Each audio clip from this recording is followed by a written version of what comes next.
Going live. You are live. Hello, everyone. Good afternoon. We're not late, you're late. Oh, yes. Yeah. Caradog is bringing over the bench cam, because we'll probably be doing bench cam type things today. And I need to clear some space to put this somewhere. It's going over here now. Right. You could phone the man. I could. That would be a choice. I could phone the man. Right. Does Spud get a timeout for all caps? No. That would be very funny if Nightbot had bopped him for saying late repeatedly, all caps, though. I've done nothing productive all week, but I have an audience and a YouTube channel, so it doesn't matter. Well, no, that's kind of the problem. Yeah, I was just lamenting to Caradog. The reason why there's been no video this week is I've tried like 4 times this week to record a repair video, and on every single one of them, something has happened. Like I've run into I've hit a dead end after hours of dicking around because it was a rabbit hole, or I needed to order parts, so now that is waiting parts, or a combination of both, where I'm just like, okay, this is unfixable, but I can find a new motherboard, but I've ordered a new motherboard and it's on order, and just, I was working on a MacBook Air earlier on today, and that just ran into a rabbit hole. And again, it may well be fixable, but it's gotten complicated enough that I won't get it finished this afternoon. And I'm just like, I'm begging you, give me something to work with here. Give me something I can make a video with. So yeah, and a gaming PC did show up earlier on, so I might Get lucky. Yeah, I mean, the problem is I don't want to work on that late this evening. I really don't want to come in over the weekend to fix something to make a video.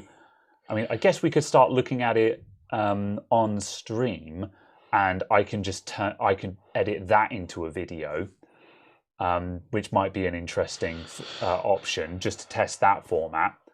Because one of the reasons why sometimes we don't look, sometimes I've got stuff where I'm like, this would be kind of fun to look at on the podcast, but I want to save that for a mainline video.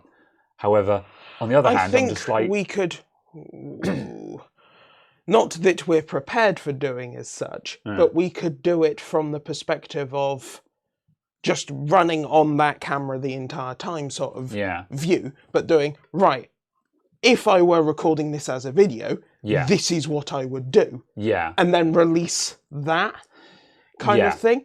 So it's both. Yeah, exactly. We could, what we could do is be like sort of, we can talk to the audience, answer a question, then say, right, hold on, I'm going to record the intro.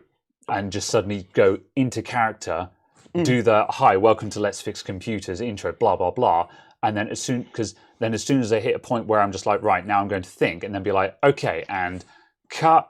All right, so we're going to have to do this. So this is what I'm thinking now. This is what I'm going to do next. Yeah. And action. Okay, so now we're going to do this. I just spilled coffee everywhere. And so on and so forth. So, how convenient. So, yeah. This wasn't a bit. Yes. I've spilled coffee everywhere. Oh, it's like something to fix. A video, content. It's convenient that I just happen to have to hand these XYZ brand cleaning wipes here. They make it so easy for those unfortunate spills. I can even wipe my brow with them after I started sweating bullets. Phew. Where was this go? I don't know. I took that somewhere weird. Ignore me. Me, I was just talking about really forced integration of adverts and product placements. Yeah, I was chatting to some friends about that last night actually, because you may have seen it. It was being discussed in the Discord that there's a big hoo-ha over established titles now. Who are sponsoring everyone, and in a surprise to, or what should be a surprise to absolutely no one, it's a crock of bollocks. No, you're not actually a real Lord of Scotland. Say it isn't so. And technically you don't even own the land, because if my memory serves me, if my memory serves me, you literally cannot sell a plot of land that small. Like, that, just because the government just looks at that and just like, no. That's not how this works. I see.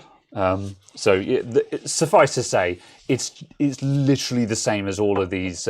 Get a star named after you, or get a crater on the moon named after you. It's just like, no, you don't actually have a star or a crater named after you. You have a certificate that you paid $70 for, and it is worth less than the paper it's printed on. I see. So yeah.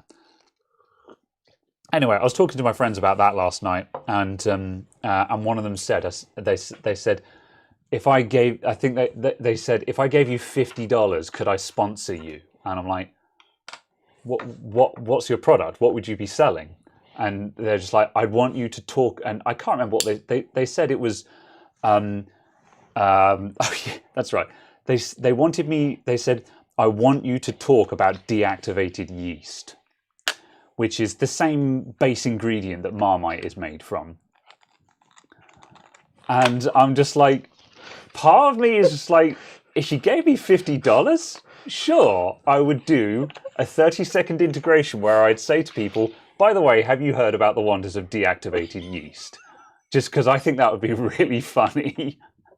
And it's just like, hey, it's $50 in my pocket, man. Why not?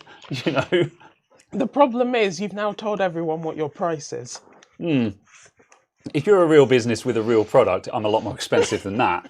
However, like if it's just some guy who just wants to do that's what I meant. Yeah, if it's just like a joke sponsorship, I think that would just be really, really funny. I don't know. Right. Death. Would you like a mute? Slurps loudly. All right. Oh dear. Are you good? I think so. I believe I am still alive. Okay. Hang on a sec. I'm just going to dab your shirt because I spilt coffee all over you. There we go.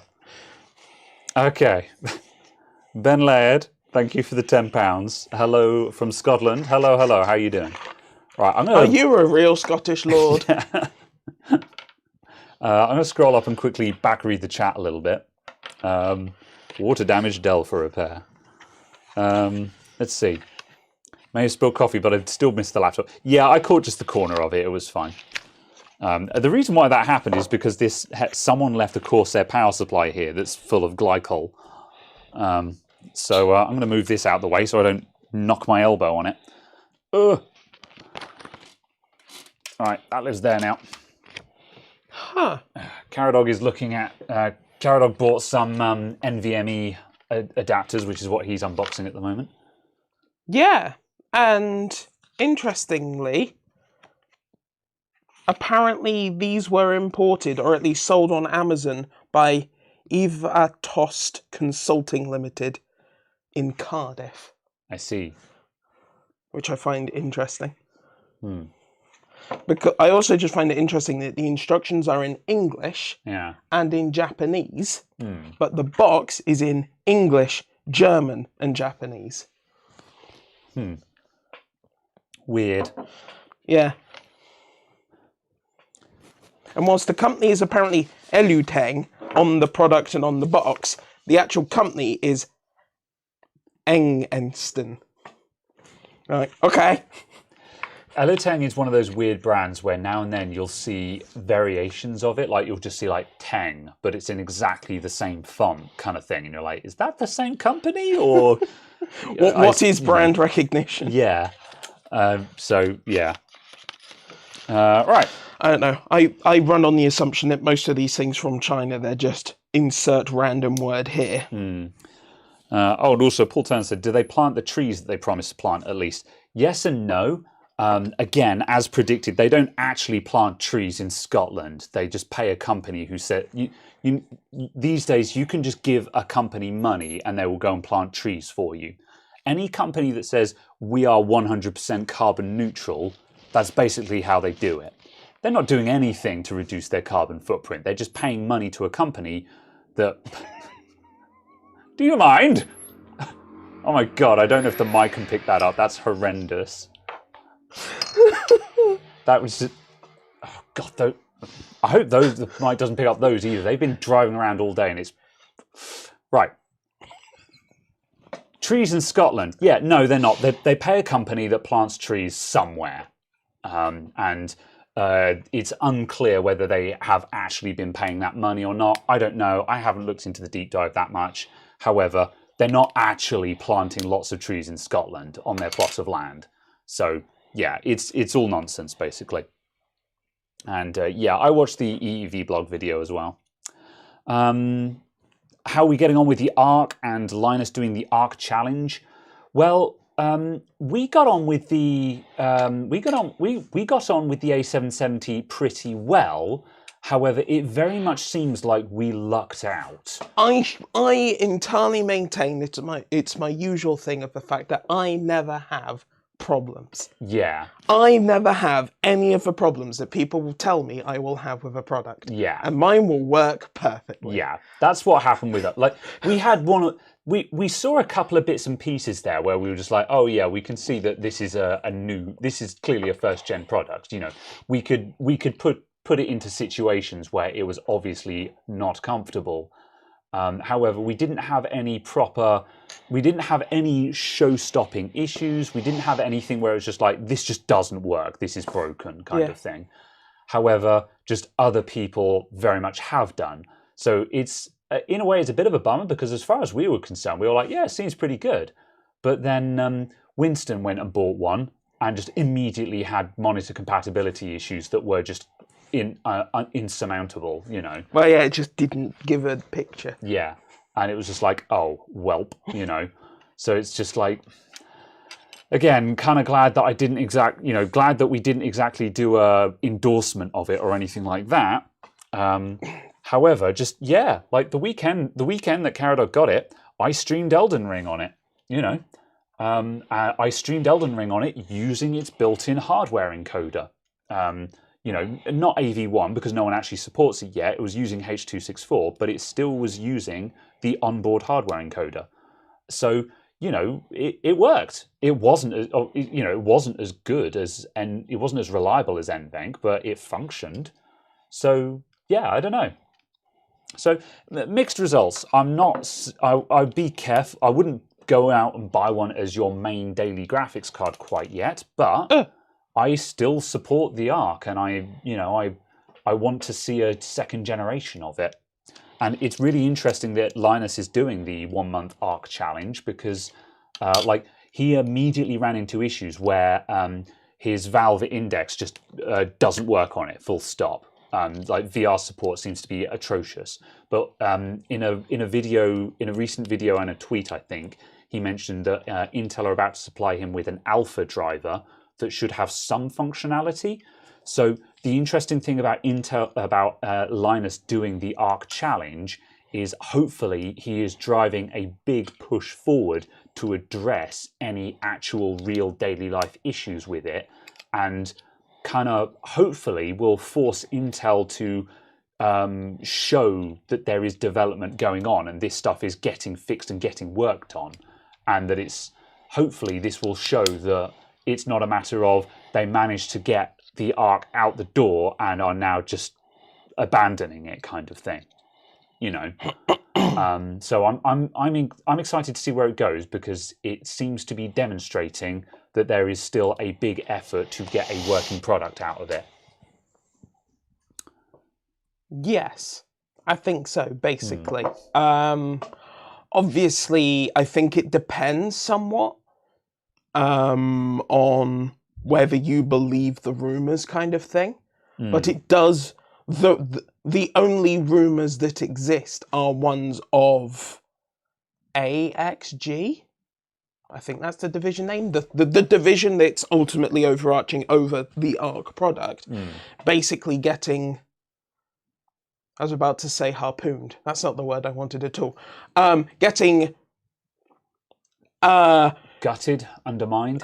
Getting severely questioned on the reliability of the information they have purported to the rest of the Intel team. I see, yeah. And had much calling into doubt of their team playerness because of their willingness to deceive or be deceptive. Because it certainly sounds like they were making an awful lot of very grand statements to Intel internally about the progress they had made when they clearly hadn't, by the fact that obviously we know that this was a product that should have launched in February and didn't actually get out the door until October.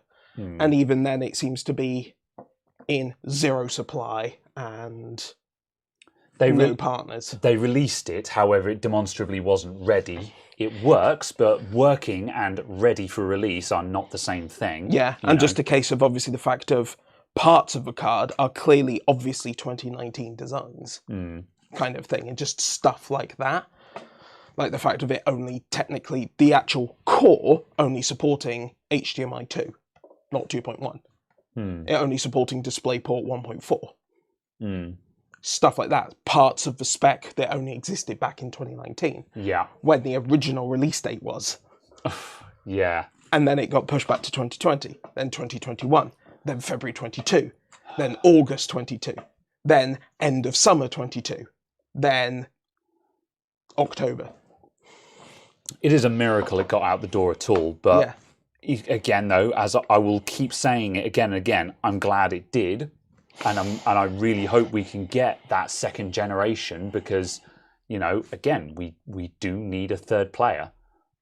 More competition is good, and you know, I think Intel are the only company that can actually do it because they're the only company that can just keep throwing resources into that pit until they see a glint at the bottom. I don't think they can. I don't think they've got the money because, again, based off of their last earning calls, they were getting significantly pressured by investors to say, where's the profit? Yeah. Why is there no money coming out of Intel? Why are you losing money on server, on embed, on desktop, on graphics? Why are you losing money in every single division except for kind of networking and like the stuff where people are essentially just tied into their products already? Yeah, that and it was just kind of a case of it was just like, oof. That's the thing. It's just it feels like the start of the blood is in the water kind of statements. Yeah, all of the losses on Arc would be fine were it not for the fact that AMD is kicking their teeth in multiple other locations. Yeah, and that Intel has lost mindshare in Enthusiast Desktop because Alder Lake was and is better than Ryzen 5000. Absolutely, and I have no problem saying that as someone who has Ryzen 5000 everywhere because it's better. Yeah. I don't have an allegiance to beguiling people into buying AMD. Yeah.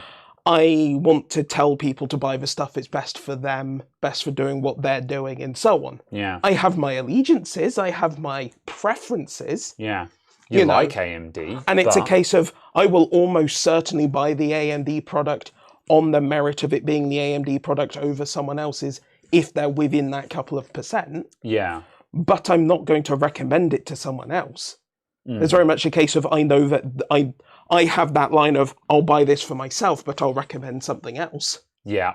Because I know that's better for that person. That's fine. But it's a case of, Intel has lost a huge amount of mindshare in Enthusiast Desktop because people are so enamored with Ryzen right now. Yeah, because Ryzen was exciting and Intel, more or less from basically just from, 7th and 8th gen all the way up to 11 were boring.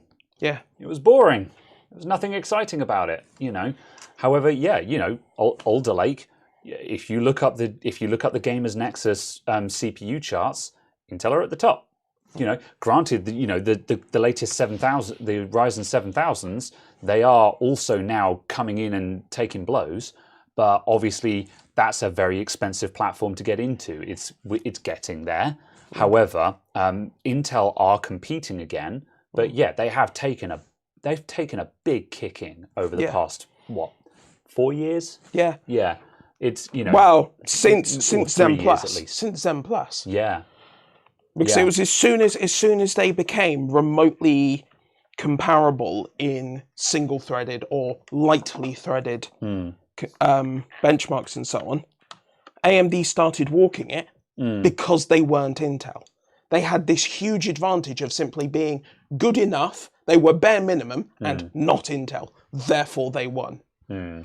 Intel got itself into the position where anyone who is not Intel will win for a few years, just because everyone in the enthusiast space kind of had just gone, just sick and tired of Intel. Yeah. Even if they had released Alder Lake levels of progression every year for 7th, 8th, 9th, 10th gen, I think it would have been a similar comment. Yeah. Just, oh good, AMD's beating them, or AMD's comparable. Yeah. Even if we had 25, 30, 40% performance uplift every year. Yeah, yeah. It's just bored of the status quo. Yeah, and I kind of think that that's a thing that's an interesting comment for a lot of companies is sometimes it doesn't matter if your product is better and cheaper. It matters that you get the brand right, that you get the appeal right. Yeah. Yeah. Yeah. Right, I have to admit, I've largely skipped down to the bottom of the chat, so if anyone asks questions, you'll have to come back around with them a bit later on, or just at the next opportunity. Yeah. Hello, Page Cartoons, who has come in beguiled by my absolute banger of a thumbnail. So yeah, I think it was last night at like midnight or something like that, and I was like, oh, I've got to schedule the podcast, and I'm just like, got no idea what we're going to talk about, and I've got and I'm not in the shop, so I can't just take a picture of something interesting on the counter. And all of the pictures that I've got saved on my computer at home are just ones that I've used before, or will just be misleading into something that we're not actually talking about. White page with text on it. Go. Done. Sold it. Excellent. So yes, welcome on in. But yeah, AMD are charging too much now. I agree and disagree. AMD are charging what they can get away with.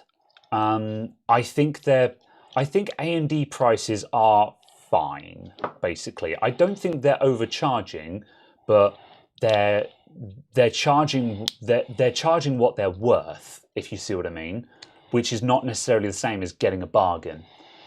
Interestingly, I think I often say to people, AMD don't have a bottom end. Basically, yeah, and I think that's ultimately that's kind why of they come the problem. Across, yeah, that's why they come across as being expensive. It's just AMD don't have a low end, because the i3 and the low end i5, so the 12400, the 13400, are really good bang for buck CPUs, and AMD don't actually have anything competing with them because the 5600 has always just been a bit too expensive. Yeah. I think now it's come down to a good price because like 5600 non-X, they were floating around for what, £230 recently?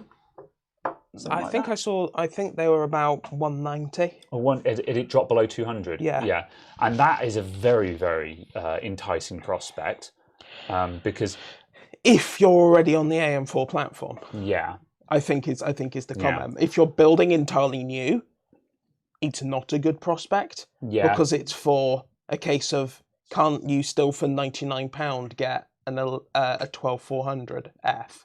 Yeah, and like you can, I suppose it depends on motherboard, doesn't it? If you can find a cheap Intel motherboard that would give you the upgrade headroom as well, then that's a better buy. Whereas with AMD, but why do you need to upgrade it? Why does it need to have upgrade? Yeah, okay. This comes into the discussion. Because if I'm looking at a £99 CPU with a £35 RAM kit and a £12 power supply kind of thing, the next upgrade I do is replacing absolutely everything, because then something else will be so massively bottlenecking me kind of prospect. So no one actually upgrades their CPU. Yeah. The only people who did were people who bought first gen Ryzen 1000 series. Yeah. And then went to 3000 or 5000 series kind of thing. It wasn't one generation. Even the people that had Ryzen 2000s, a lot of them were on like B350 or X370 motherboards, where it's a case of you can probably put a Ryzen 5000 in this, but you probably should get a new motherboard. Yeah. And if you're getting a new motherboard anyway, then what was the point in future-proofing, quote unquote? Heck. So, so if you want a 5600X, yeah, £166.38. That's better than it was. Oh, I'm really tempted to buy one of those now, just because I have computers to build. But I'm strapped for cash. Yeah. This always happens on Black Friday. Black Friday always comes around when I've got no liquid cash, because I've just got loads of stuff tied up elsewhere. Like, I've already bought some parts. 5600 non-X is £133. Yeah, I've already been buying parts preemptively for a build that I'm hoping to get, but don't have a green light on yet. And I'm like, but I've been doing that on the basis of, okay, even if they don't buy it, I'll still be able to build a good bang for buck PC. You know, okay, the 12400 is 166. Yeah, like I bought that NZXT H100 for £100. That it's sitting in a box out the front. The small form factor tall boy, the ITX dude. I'll get it just, and then it'll be like, the oh yeah, H100. That one. Yeah. Oh, the Oh, the H1. Sorry. Ah, right. Yes. Oh, yes. This boy. Yes. That. Yes. Is that the one that? Did Caught you get fire. the version with the power supply? Yes. The version with the power supply and the riser and the other bit. Scan were selling these H1 chassis, so it's an NZXT chassis with a 500 watt power supply, I think, and a 120mm AIO, £100. Yeah. I'm like, I don't. This is the V1 case. There is a V2 of it. And it was a case the V2 is still £200 case only, sort of thing. Yeah. And I'm like, Absolutely not. But £100 for a premium brand chassis motherboard and liquid cooler, like 120mm liquid cooler, it's not gonna be great, but you know. No, but you kind of need one for a build like this. Yeah, exactly. But like, stick a 5600 or a 5600X in this with like a cheap ITX motherboard, a 1TB SSD, and you've got yourself a great little gaming PC that you could sell to someone for Christmas. Yeah. Just in time for Christmas kind of thing. And also the fact of, because it's in that case, you can now sell it for, £2,000. That's just it. You know, I can make good profit on this because, you know, I can assume that the case, like, I can pretend that it's £50 for a power supply, you know, £60 or £70 for the case, plus an extra £20 for the liquid cooler or something like that. I can effectively roll £50 resale profit into this straight away. You know, I might not do that because I might just bundle it into a cheap computer just to sell some computers. However, hypothetically, easy to profit on that. Yeah. Easy. The 5600X is really good value right now, actually. Yeah, and that's the thing. The 5800X is £226. Yeah. See, I don't want to build any 5800X computers because I've had 5800Xs sitting in here that I cannot get rid of because people want to spend £600 on a gaming PC, and you can't build £600 gaming PCs with 5800Xs in, which is why that sodding Corsair is still there. No one, you know, around here, no one wants to spend £1,200 on a gaming PC. They've got their budget is 600. Yeah. And you know, I can twist their arm into 750. But I'm not going to twist their arm into £1,000, you know. Yeah, the 5800X 3D is now £354, which is a dramatically better price for it. Yeah, like £354 for what is like, short of the latest gen stuff that's just been released, essentially one of the best gaming CPUs money can buy. Yeah, absolutely. Yeah, and again, depending on whether you're building computers to sell to people for cheap or whether you're building a high-end system yourself, depends on what's appropriate. But there are some brilliant deals around at the moment, and I've got no money to buy any of them. So, yeah. All right. I haven't seen any decent deals on RAM, though. All the RAM deals I've seen have actually been not deals. So I've seen stuff where it's been like marked down and it's like, oh, this is only £85 now. And I'm like, great, that's a £45 RAM kit. Yeah. What? Yeah, I was going to say, like, DDR4, 16 gigs of DDR4, I expect £50, 60 tops. Yeah.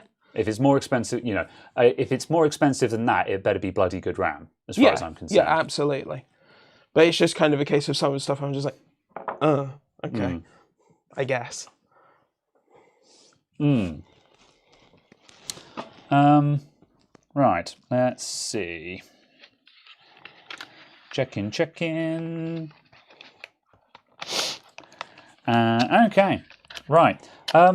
Yeah, I can't remember how we got onto any of this, but yeah, that's. I'm going to hit the chat and get some more stuff. Cheapest gaming PCs you sell are 1.5K. Oh man, yeah. See, I could build and put out for sale computers like that, but they won't sell. People just aren't interested in spending that much on a PC around here. I mean, granted, I'm not advertising properly. But when people come in and they're like, we want a, kid wants a gaming PC, and you go into the sales pitch, and I start doing the whole sort of, we sell high-end stuff, etc., and at the end of the day, you're probing for how much the customer is expecting to spend, and they're expecting to spend about £600, and you say to them, look, that's not. We do high-end stuff in here. That's not going to get you that far. I might be able to get you. I can probably do something around 700 to 800. We can build something up into that figure. But the ones that I've got out on show here, these are £1,000 and upwards kind of thing. So yeah, but I'm not in a city. So yeah, it be that way. So yes. ME9 says, hello, can I ask what sound solution you guys are running these days? You're looking for USB audio. I actually wanted to do stuff on this again at some point. Remember, I was talking to you about wanting to test onboard audio on motherboards again. Yeah. Yeah, I mean, the short answer is, USB sound interface. I don't know a lot about this subject. The usual favourites are, you've got the who makes the Scarlett? Although that's a microphone interface primarily, isn't it? I think the question needs to be expanded in two directions. One, asking, do you mean you want a USB microphone? And if so, which are we using? Yeah. Or do you mean, are we using USB headphone amps? Yeah. If so, what are we using? Because if using USB microphones, it's still the Samsung, whatever the hell it is. Yeah, agreed. Elaborate. UM? No. UC01? What the hell's it called? Samsung CO1U. That's it. Yeah. I don't recall. I've got a CU9 now. Yeah. It does me confuse. Indeed. I am but a simple man. Do I sell online? I don't at the moment. It's something that I'm planning on expanding into in the future because I'm insured for that now, aren't I believe. Yes. We were having a conversation about that. Yes. Because one of the reasons why I hadn't gone into that too far was not wanting to deal with shipping and stuff like that. However, theoretically, that should no longer be a significant hurdle. So that's something that I will probably be looking to push into, time permitting anyway. Let's see. You should have a £2,000 PC even if it won't sell for the whales. Yeah, I agree with that, Treb, and I think that's the purpose of the Lianli, to be honest. Because when people say about the Lianli and they say, "Oh, how much does this one cost?" I say a ridiculous amount because it's not very well spec'd. It's got very excessive things in it that are not good value for money. And I think the estimate on that is probably about £2,000, that PC. And I say to people, that's not a good value for money one. It's there as a demonstration of what can be done. Yeah. However, so you could probably build something of similar performance for what, about 1,400? If you went in laser focused on minimum possible price. Yeah, but it's got an EK 360 Elite in it, which is at the time of purchase a £200 AIO. That's not good value for money, Yeah. It looks gorgeous, it looks brilliant, but it's not good bang for buck.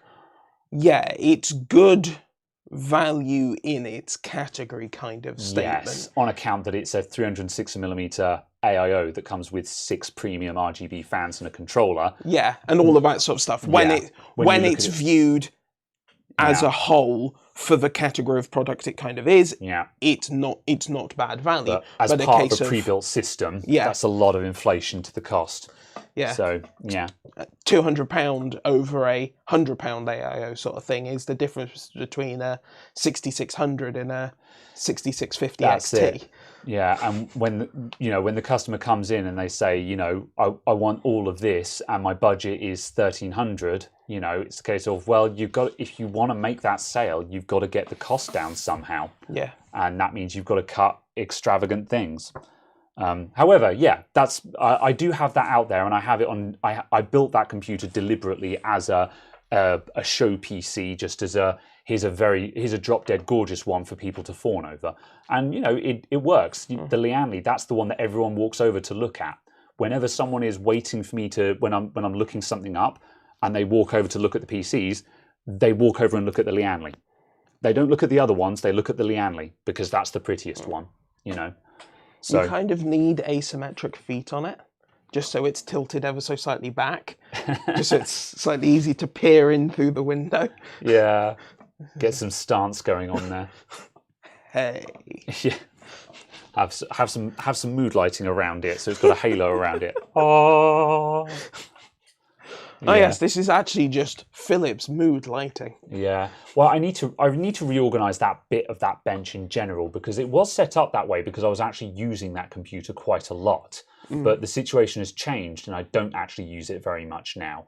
So I need to reorganize that section of the desk to just purely looks good. Like I should probably take down one of the screens there because I don't need two screens there. And just make room for having something else on the bench. I think you should have two screens there. Yeah, that's true. Because it's also a case of demonstrating to people that two screens is a thing you can have with a computer. Yeah, and actually quite often I have actually spoken to people about dual screens and been like, I've got a dual screen set up over here. So yeah, that's fair. Yeah. And over here. And over here. Yeah. Can you tell that having two screens? Never not dual screens. Is there a picture of the Lianli?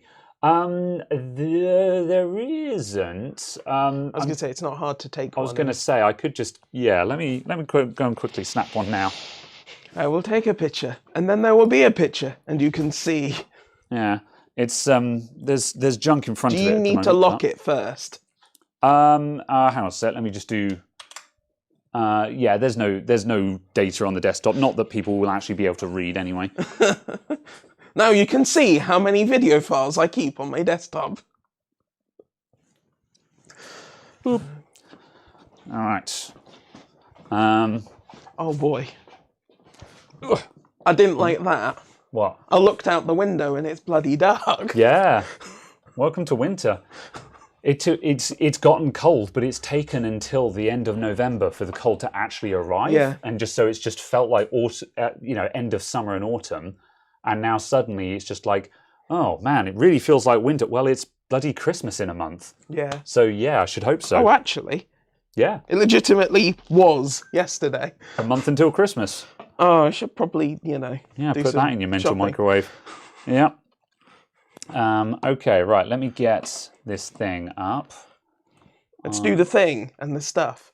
And the stuff and the things.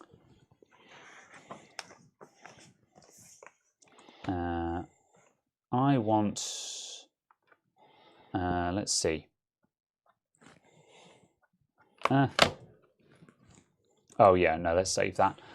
I was just like, should I just do show desktop now? But I'm like, no, it's way too easy to flip to another picture and reveal customer data. There we go, right. What? So, OBS. Oh. Desktop. Display capture. Where are we capturing? Hang on a moment. How do I? This picture. Okay, I've got a stock picture display capture. Why am I not getting display capture here? Why don't you just... Oh, you can't display capture when I'm RDC, so I have to window capture. Okay. Why don't you just add the image as a source? Yes. Yes. Stand by. What? Just I don't know. Are you okay? No. Image. Browse. Downloads. There we go. I did it. There's a green light. Okay. The disk you attached was not readable by this computer. There we go. That's the Lianli. So that's the whole desk setup of it. So like it's not a great view showing the internals and everything, but like there's paperwork on the side, but that is one of the setups that you see when you walk into the shop. You know, nice big monitors, a pretty looking computer, etc., etc. So yeah, you get the idea. So yes. Anyway.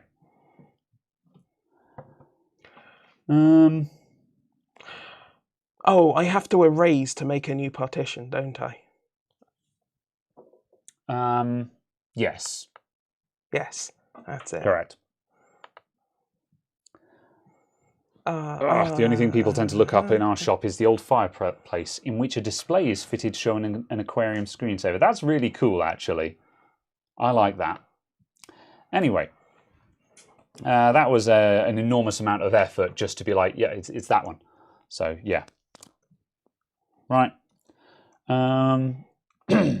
Looks like your monitor's set up 12 years ago. Yeah, the screens are old. However, old Dell Ultra Sharps are cheap, and they're better than your monitor most of the time, which is an extremely inflammatory remark to say. However, like you're laughing, but tell me I'm wrong. Oh, that was a take. Yeah. But am I wrong? Old Dell Ultra Sharps, they're better than most people's monitors, aren't they? Yeah. Yeah. Yeah. So yeah. Is it still a hot take if it's true?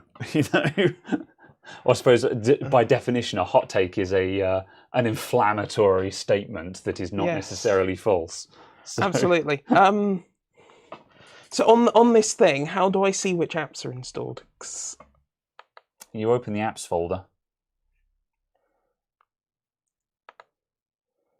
and go, that looks like all of the default ones except for Google Chrome. Yeah, basically you're looking for anything that's not an Apple app. That is Google Chrome.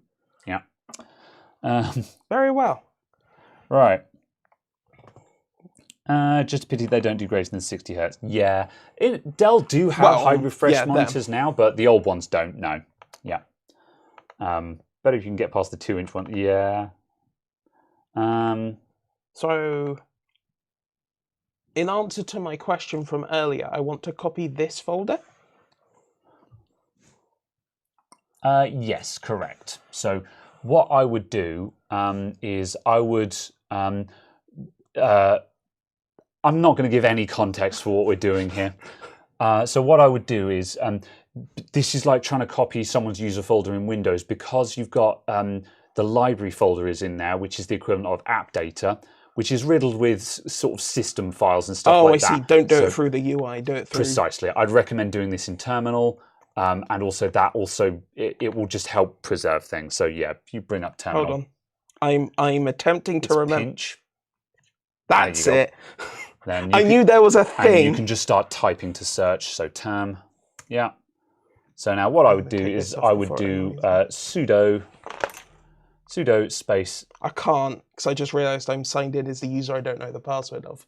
Good job. No, because as long as you know an administrator password. Oh no, but you're. Oh yeah, no, because you're sudoing as your current user. Yeah, go to an admin account. Go to an admin account. So yeah. Here comes Arnold G with a sudo rmrf. So yeah, do not. Okay. Right, let's get on to a conversation while we're doing this. You get a good 120 Hz smart TV, 4K 32, cheap. Yeah, the colours on it will be trash if it's cheap, though, is the problem. It depends on what your definition of cheap is. I was about to say, yeah, what is cheap? Because if you've got 600 Great British pounds burning a hole in your pocket, you can buy a 42-inch LG C2 OLED from John Lewis today. For 600 quid? Yes. That's not bad. Yeah. For a premium 120 Hz OLED display. Yeah. with all of the bells and or whistles, plus the fact that obviously it's a TV. Yeah. But you don't have to TV it. Yeah. You can do all your smart apps for your catch-up and so on, obviously, because smart TV. That is very affordable. And I'm just like, Yeah. Because like I've said before, I kind of want a TV for in here. I'm just not ready to drop 600 quid on a luxury yet, when there's plenty of other things I should drop 600 quid onto. So yeah. Indeed. What is the command I am commanding? Okay, so you want to do sudo cp space dash capital R capital P. Sorry, as in like that? Yep. Lowercase v, lowercase n, and then space.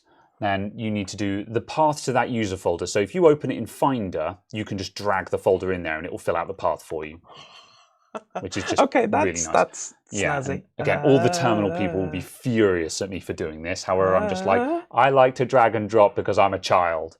If you do, so... I don't understand why this looks different. Yeah, so if you do Command-Shift-H, it will go to your home folder. Shift-H. Yeah, and then do Command-Up arrow to go up a level, and that takes you to the users folder. Okay. Yeah, that's pretty snazzy. Yeah, I'll and give just you drag that. that in there. I'm trying to think. I'm just like, what are the ways to do this without the command keys? But in the middle of a live stream, I can't be bothered to use my brain. And then drag the drive onto there to fill out the destination. And then do that? Yeah, that's it. And so the switch that we put in there, RPVN, so R is recursive, so copy everything in that folder and down. P is, I think that is copy symbolic links as links, so don't follow links, copy them as links, because there are circles in the home folder. Oh yeah, you were saying. Yeah. Then V is verbose, so it will show activity, so you can actually see that it's doing stuff. And N is don't overwrite anything that already exists. So if you have to restart it, it will pick up where it left off. Oh, that's why I do that cool. particular sequence, because that particular sequence is really good for just keep trying again and again. And this is my poor man's data recovery command, basically. And once again, anyone who I can already hear the fury from Wild Floor Lamp and Arnold G for doing it this way. Why does it want to access my photos? That might be a generic because it's trying to access our photos folder. Interesting that even though I've sudoed, I can deny the permission to a folder. Yes. With a UI prompt. Yeah. The macOS built-in file protections. There's a name for it. Yeah, they go really deep now. And it is very much it's designed that even if malware has tricked you into granting it administrative privileges, it will still have to throw up a prompt saying this program is trying to access your stuff. So it's actually pretty good. Not gonna lie. Yeah. Not bad. Yeah.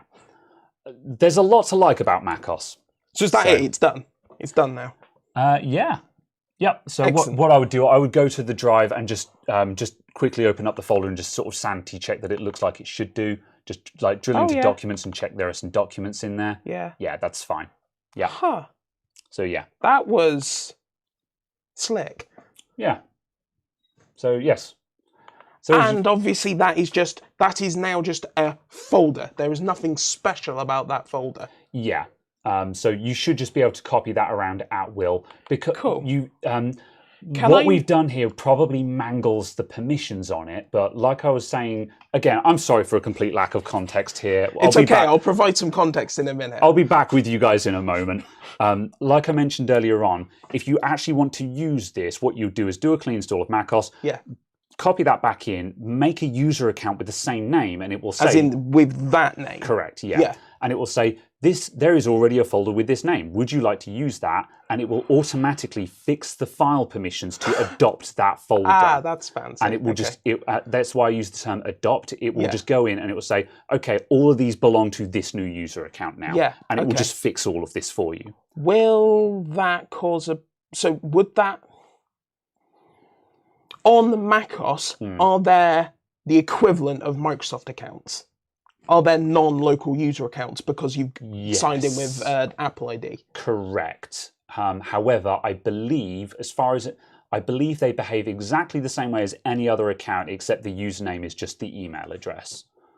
Oh, interesting. Okay. So to my knowledge, it doesn't make any significant difference to what we're doing here. Interesting. Oh, okay, that's cool. So yes. I'm asking for knowledge's sake more than anything, just kind of an understanding of. So that's fine. Yeah. So then, that's it. Can I make that a protected zip file? Probably, yeah. Yeah, you could just compress the whole folder and do it with the thing.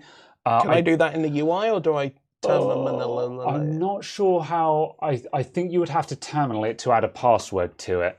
Just right-click on it a sec. So yeah, you can compress, but it doesn't give you the option to password protect it. There are lots of ways of doing this. Basically, I want to do the 7-zip file thing that we do, just so stuff doesn't try and mangle it. Yes. Because it's in a format it doesn't understand. It just goes raw file. Yeah. Yes. I'm not sure how to do this off the top of my head without putting some thought into it. Yeah, that's fine. So yeah. However, that is sufficient. It can absolutely be done, though. There are lots of ways to achieve that. That is fine. I have now ejected that. I can now remove that. That is done. Yes. Fancy. Excellent. All right. So. Cool. Hi, everyone. Welcome to Two Guys Talk Tech. To provide some context on that, I wanted to back up. This is not my laptop. I wanted to back up the user's data on it, whose laptop it was, because I then want to take use of it, because they have no use for it now.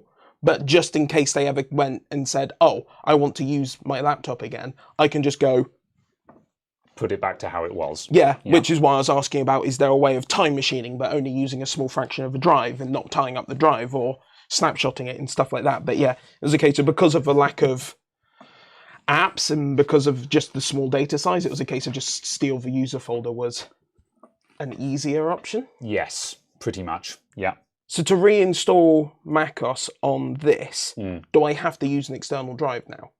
There's no like reset everything option. There is actually, yeah. You can do a well. The best way to deal with that is an internet restore, and there are two forms of doing that.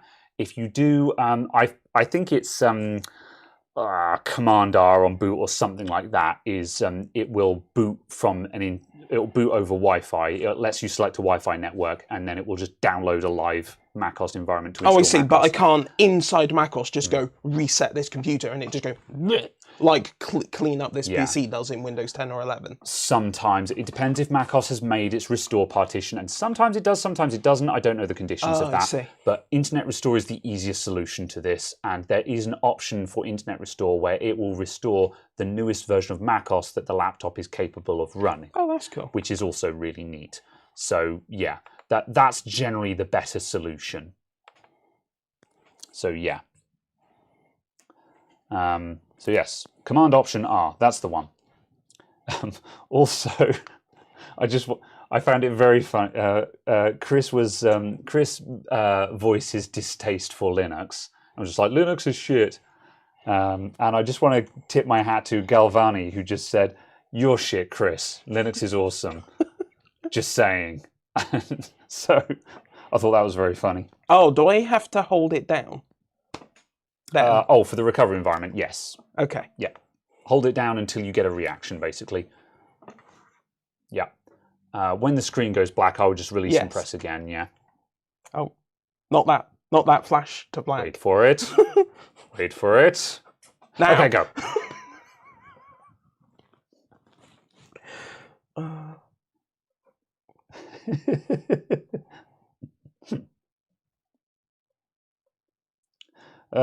Right.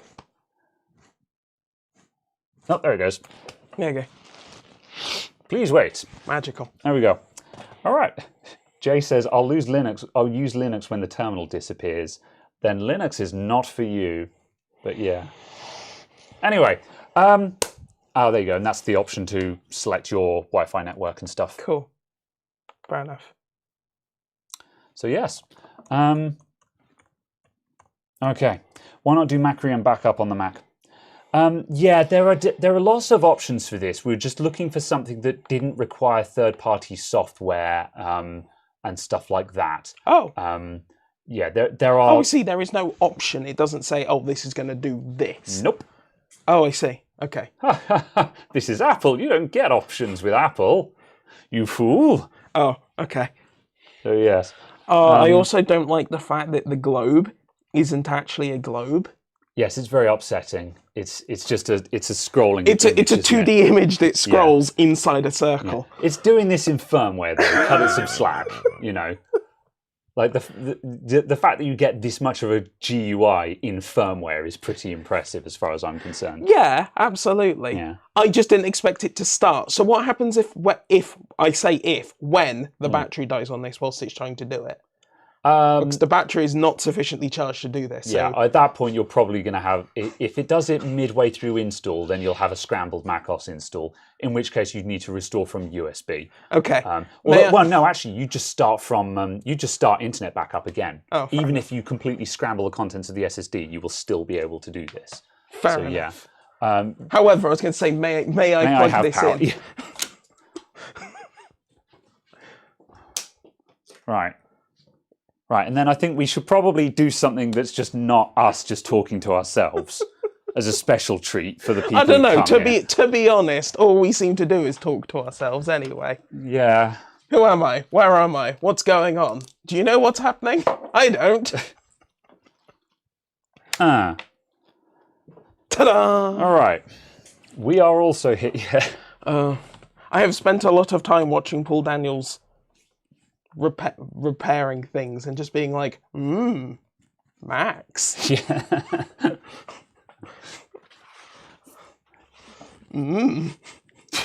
I see. I have learned that I should hate the ISL 929. I have learned that 20 volts is good and 5 volts is bad. Have you learned about our Lord and Saviour PP Bus G3 Hot? You know. Yes. Is the ultrasound warmed up? It sure is, JD. The ultrasound. The ultrasonic. Yeah. My, you're pregnant with MacBooks. Oh, okay. Another banging podcast. I maintain that if people return and are entertained, success has been ruled. I don't know. I always say, make the kind of content that you want to watch. I have no interest in watching my content. You know, and I'm just like, I don't know what this means. I'm going to put this around the other side of the bench. Okay, right. It means that you shouldn't have started with me as a co-host? I don't know. Right.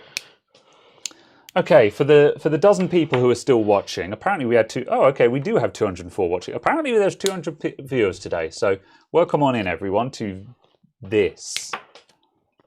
It's Gestures wonderful. To all of us, you know. It's wonderful and fabulous, and you will enjoy yourself. All right, we're going to start. So last week we were looking at this EK Velocity water block. Cue the distaste from JD. Yes, we know you don't like EK. No one is impressed by your pedantry. Thanks for coming, JD. Wow, I'm spicy today. I'm sorry. Are you okay? Are you okay? Is something up? No, because I haven't made a video this week, and I'm really I've got nothing. I've just got no content this week. So I'm like, I'm just going to slate all of my regulars instead. I'm sorry. So we've got this EK Velocity water block here.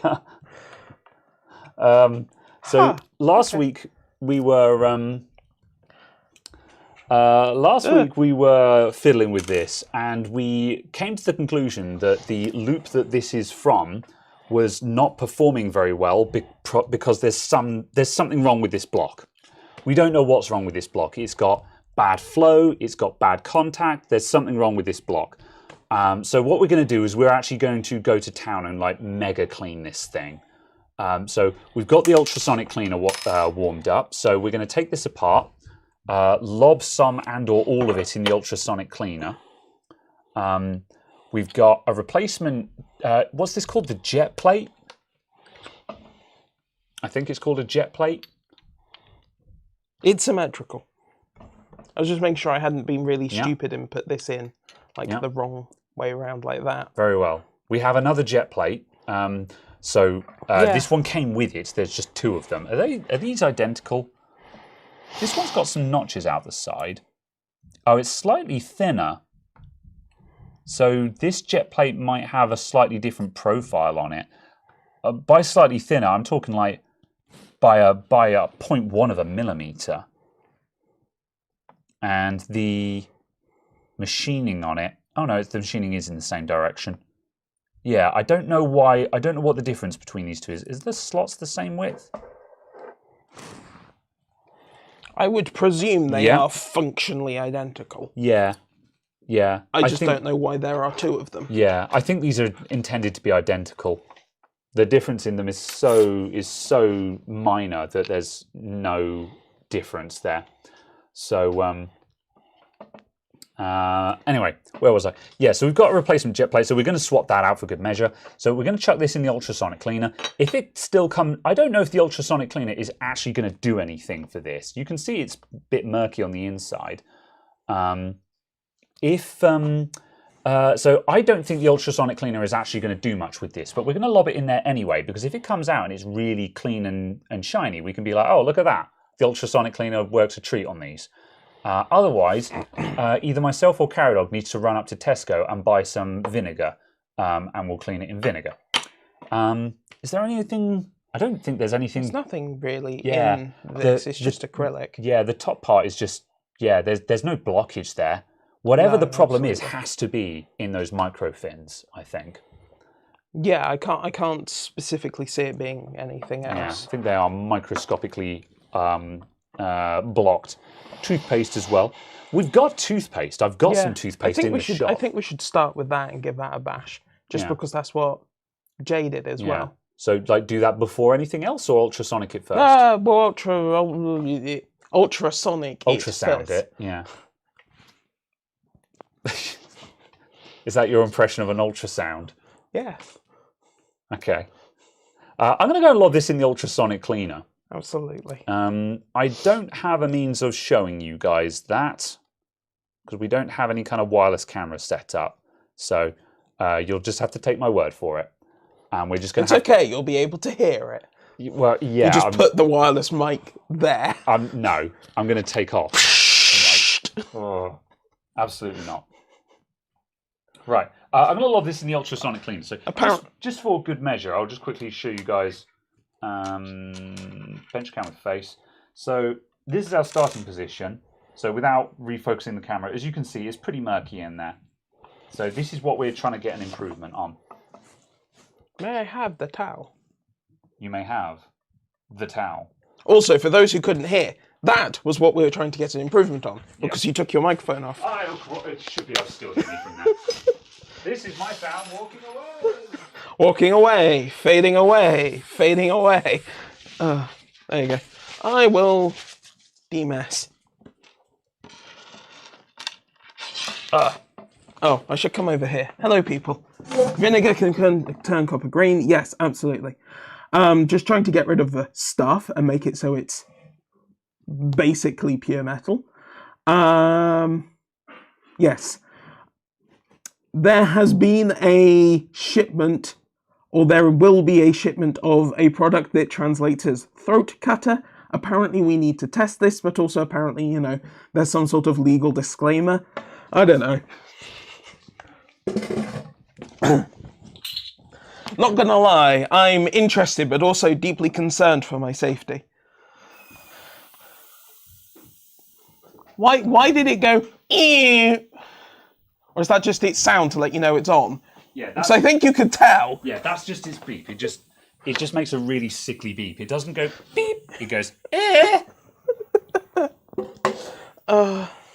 Right, how's that? Go silent for a moment. Yeah, good. It can't hear it. Yeah. Yeah. I just wanted to see if when we stopped talking, the levels dropped down to like 2/3. So that would tell me that at the moment, everyone can just hear that in the background. Do not worry, there's just the sound of an ultrasonic in the background. Just. Good. Right. Excellent. Okay, what are we doing in the meantime? Do we have anything to do in the meantime? The white PC? Are we going to look at it? Why not? Sure. All right. I'm not going to try and do any kind of 28%. formal recording just because we just haven't prepared for that. So we're just going to look at it and we're just going to see if we can fix it. And I'll just see if I can edit anything together afterwards. Oh. Right. Caradog's going to get all of his junk out of the way. Absolutely. Be gone!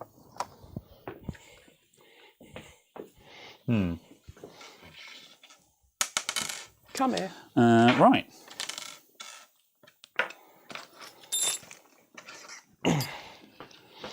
So yes, what's the story? So, this PC actually came in earlier on today, so it's getting fast service, but also the main reason I only allowed it in just because I've actually stopped intake before Christmas now, but I'm allowing a couple through if I think it's something interesting that I can make a video on, basically. So this PC came in earlier. Apparently, I think it's power cycling. We should swap sides, actually, and I'll put you in charge of chat. This thing apparently is power cycling. I have not looked at it at all. I've not done anything. I have not confirmed that it power cycles. So, as per tradition, we should plug it in and find that it just works first time, and it will be a no fault found. Also, how many USB do they need?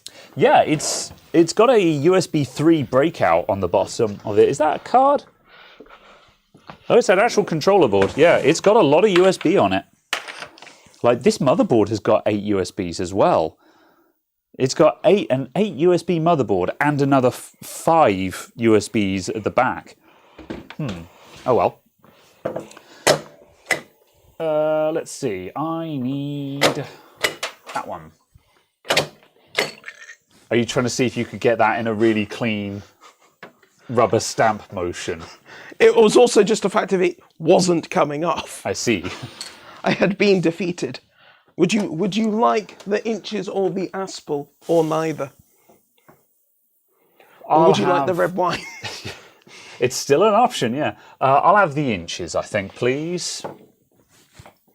Right, you're in charge of chat, so I'm relying on you to do that, and I'm going to waffle into the camera. Very well. The SIT F3. Which colour is it? Purple. How is that purple? It's white. Chris? Are you okay, Chris? I mean, there's a slight blue tint just from other stuff in the room, I guess, but it's also like it's what would be defined as iceberg white, so it's like cold white. It's not natural white. However, it's certainly not purple. I don't know. Yeah. Right, I need a HDMI cable. Aha! An HDMI cable. The hoodney. How many inches? Well, there is only 1 inch. It's been getting worse over time. It just keeps getting shorter. Yeah, well, it's getting colder. Also, I'm taking your Sour Patch Kids. Do it. I have stolen your Sour Patch Kids. Oh no. Oh, I thought Chris had got bopped by Nightbot because he said turn it on, turn it on, turn it on, turn it on, and then I saw that someone had got deleted. But no, it was Chris actually being useful. I was shocked and surprised. Chris Hi, Chris. spamming and then banning someone else for spamming. I mean, they were spamming sex. This is understandable. As in understandable that you would ban them for that, you know. All right. Why does it sound so sickly? I don't know. The ultrasonic just finished with a... Okay, right. Power supply on. How many inches can you handle, Paige? I think my limit's about 6 in a night.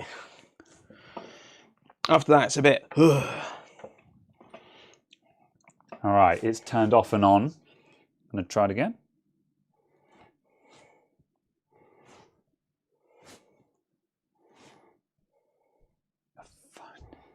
Oh, there we go. It works. Excellent. It power cycled once and it's booting. Best repair channel on YouTube. Okay, however, the username is gaming. I love it. Okay, right. However, what this might mean, if we may still have a fault here. It has booted into Windows. Yeah, there's no customer. It's booted into Windows. Okay. However, what we might have here, it did power cycle once before it started up, so it might be that it just never starts first time. That's still a fault. So we'll still look at this anyway. I'm going to go and quickly flip the water block over and run it again. Sure thing. No, what did you get bopped by Nightbot for? How are people still getting Nightbotted? I thought you basically disabled it, did it? I probably didn't.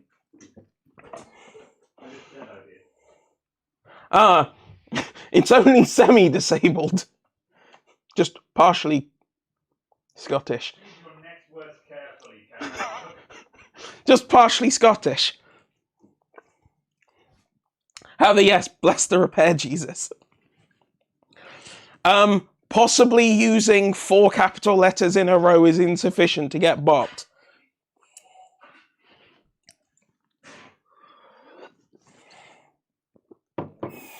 Well, of course I look for Chris's messages first, because they're inappropriate. Therefore, content.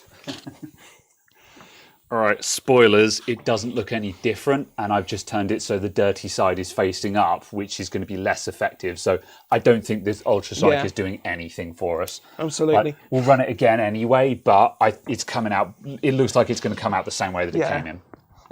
Nightbot has Stormtrooper aim. 15% accuracy at best.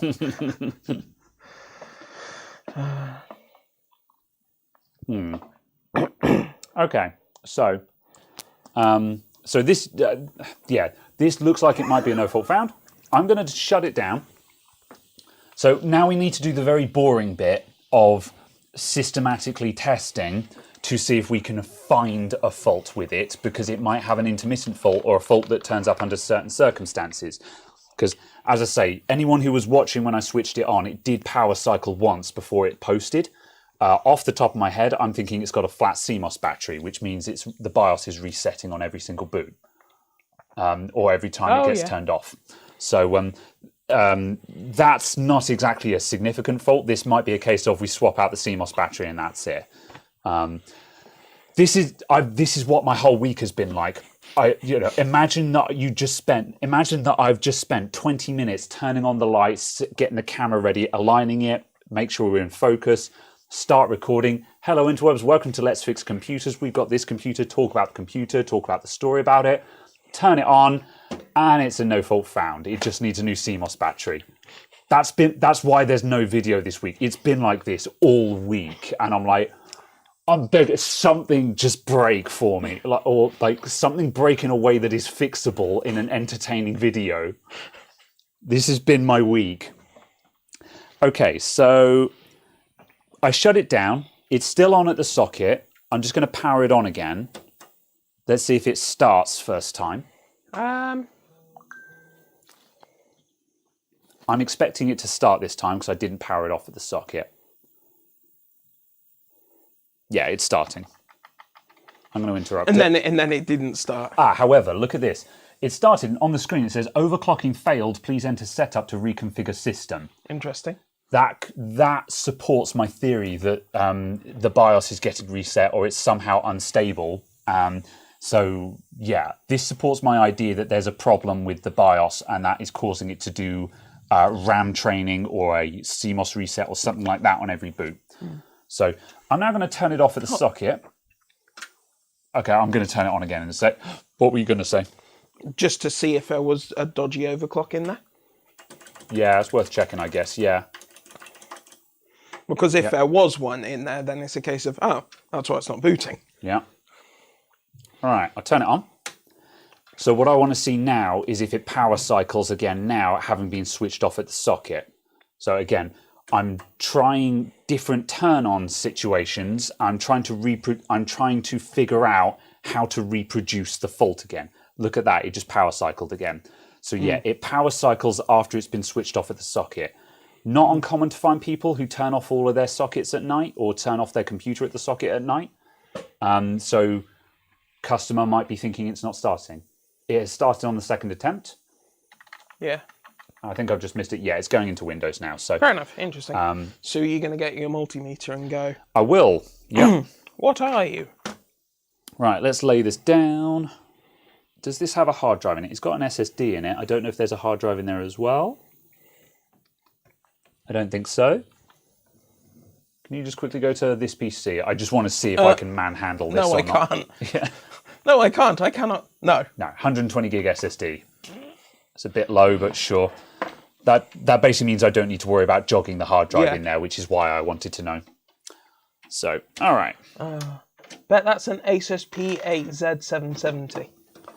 You're probably... okay, I was about to say you probably saw the boot screen, but no, you didn't actually, so you might be right.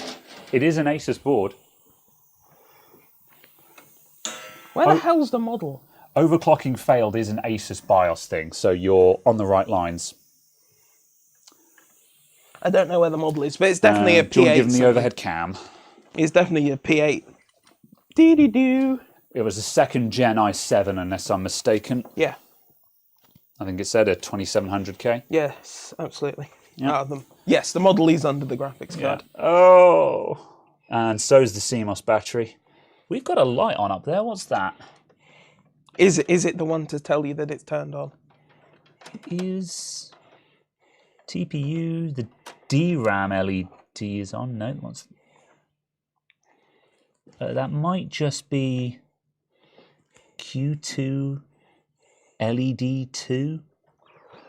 I might just be a standby LED because a lot of Asus motherboards, especially the older ones, always had a 5-volt standby LED on them. So that might just be that. It might be nothing. Yeah, there's a light up in the corner. Either way, we're going to need to take the graphics card out to check the CMOS battery, so I shall shut it down again. And I shall get a screwdriver so I can remove the graphics card. Can't tell, the board doesn't appear to be marked if that's the correct slots for the RAM.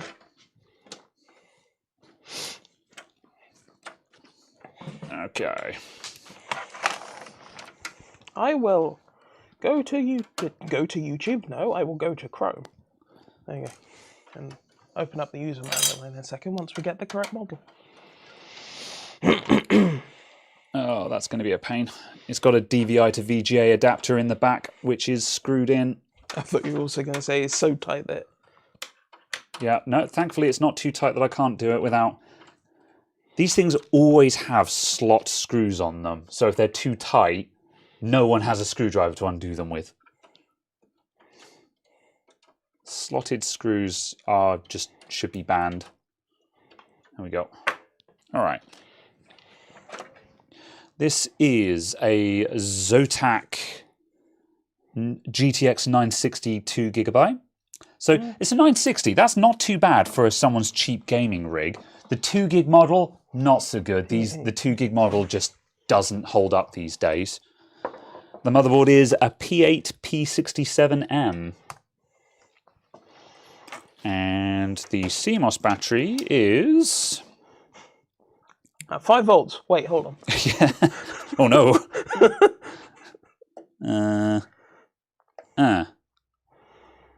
At 2.8 volts. That's low. Yep, that's your problem. No, I don't want any of these. These are Chinese, Probably Japanese, too low anyway. French.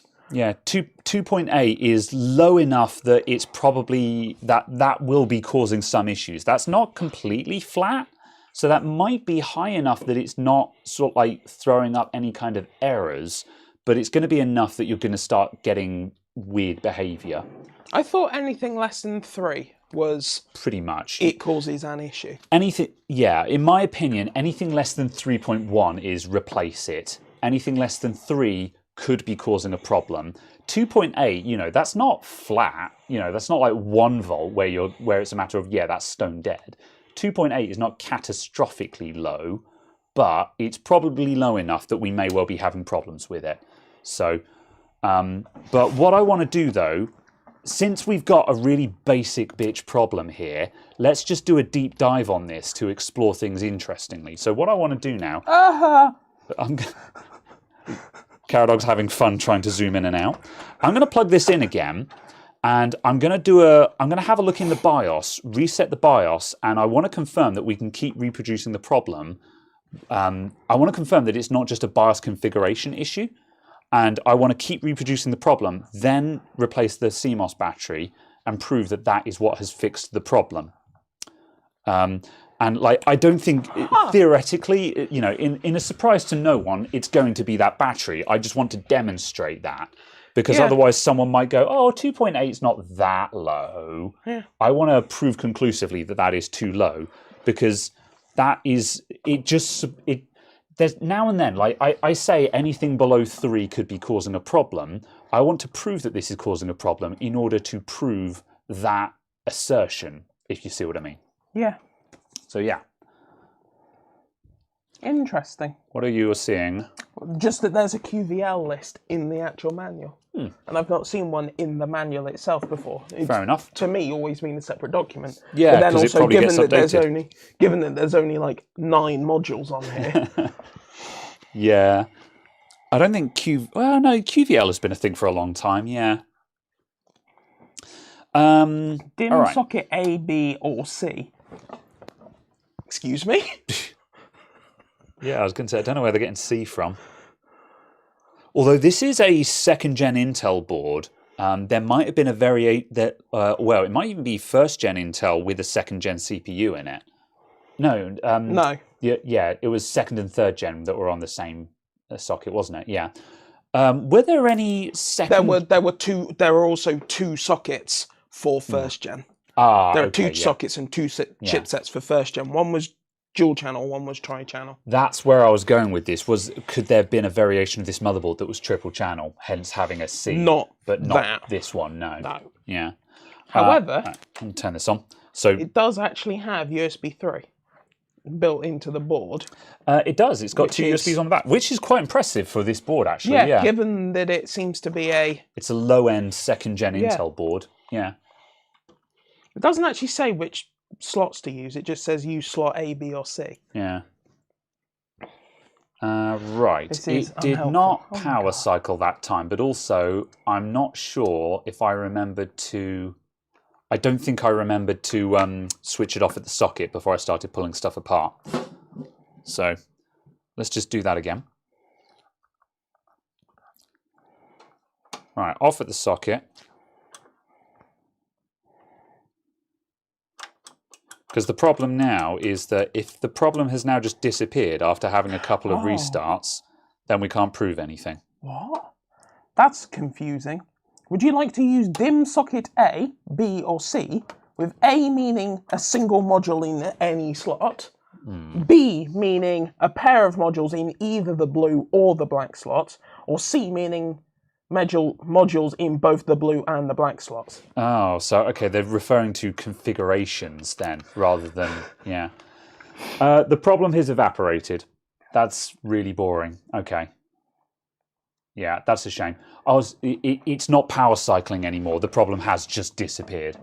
Yes. Yeah, my guess is that the BIOS reset probably because the CMOS battery was flat, and the customer just panicked and brought it in for repair without actually trying it properly.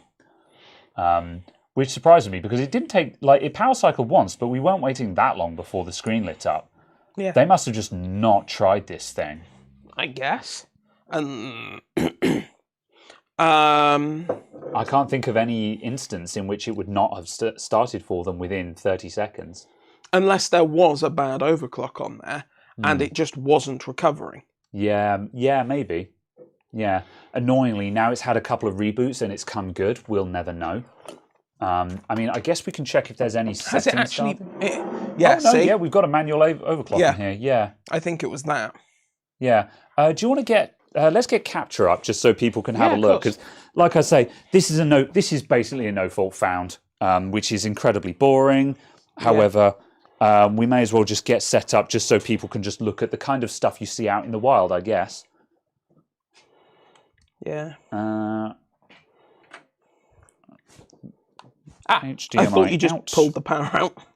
Nope, that's the monitor plugged in. Now I need a HDMI to go to the computer. Cool. So we should have...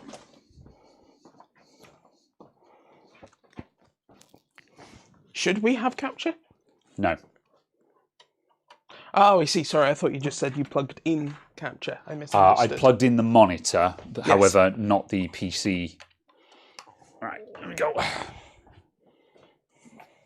Now, there we go. We should have capture now. There we go. Excellent. Can you tell me which version of the BIOS you have? Okay, we have version 3701. There is a 3703, if you care. Oh, you're playing a dangerous game there. I reached for it and I was like, no, that one's mine. Yeah. Anyway, what did you say? 3703. Yeah. Yeah. What year? What date is on that BIOS? The 8th of the 8th, 2013. About a year. Well, yeah, about 6 months after this one. Then. Yeah, this probably had 2012. Yeah, there's not been a lot of movement on this board, but then this is an interesting thing to show off. Is a lot of people these days are always just like, oh, you should have updated the BIOS and stuff like that. So it wasn't that long ago that BIOS updates just weren't a thing. Yeah. You'd be lucky to see a couple of BIOS updates in the lifetime of a motherboard. It's not like now when you get motherboard BIOS updates every couple of months that often have performance enhancements and there stuff were like 12 total. Yeah, fair enough. Although which were quite a few. 12. Yeah. Oh, it looks like there were a bunch when it was modern. It went from it went from version 0404 all the way up. So yeah, interesting. Okay, yeah, no, that was a fair few then. Yeah, a couple of them appear to be Windows 8 stability comments and GTX 680 UEFI problems. Yeah, this board is older than I thought it was. So I'm seeing 2012 and it's like, oh no, actually this is a early 2011 motherboard?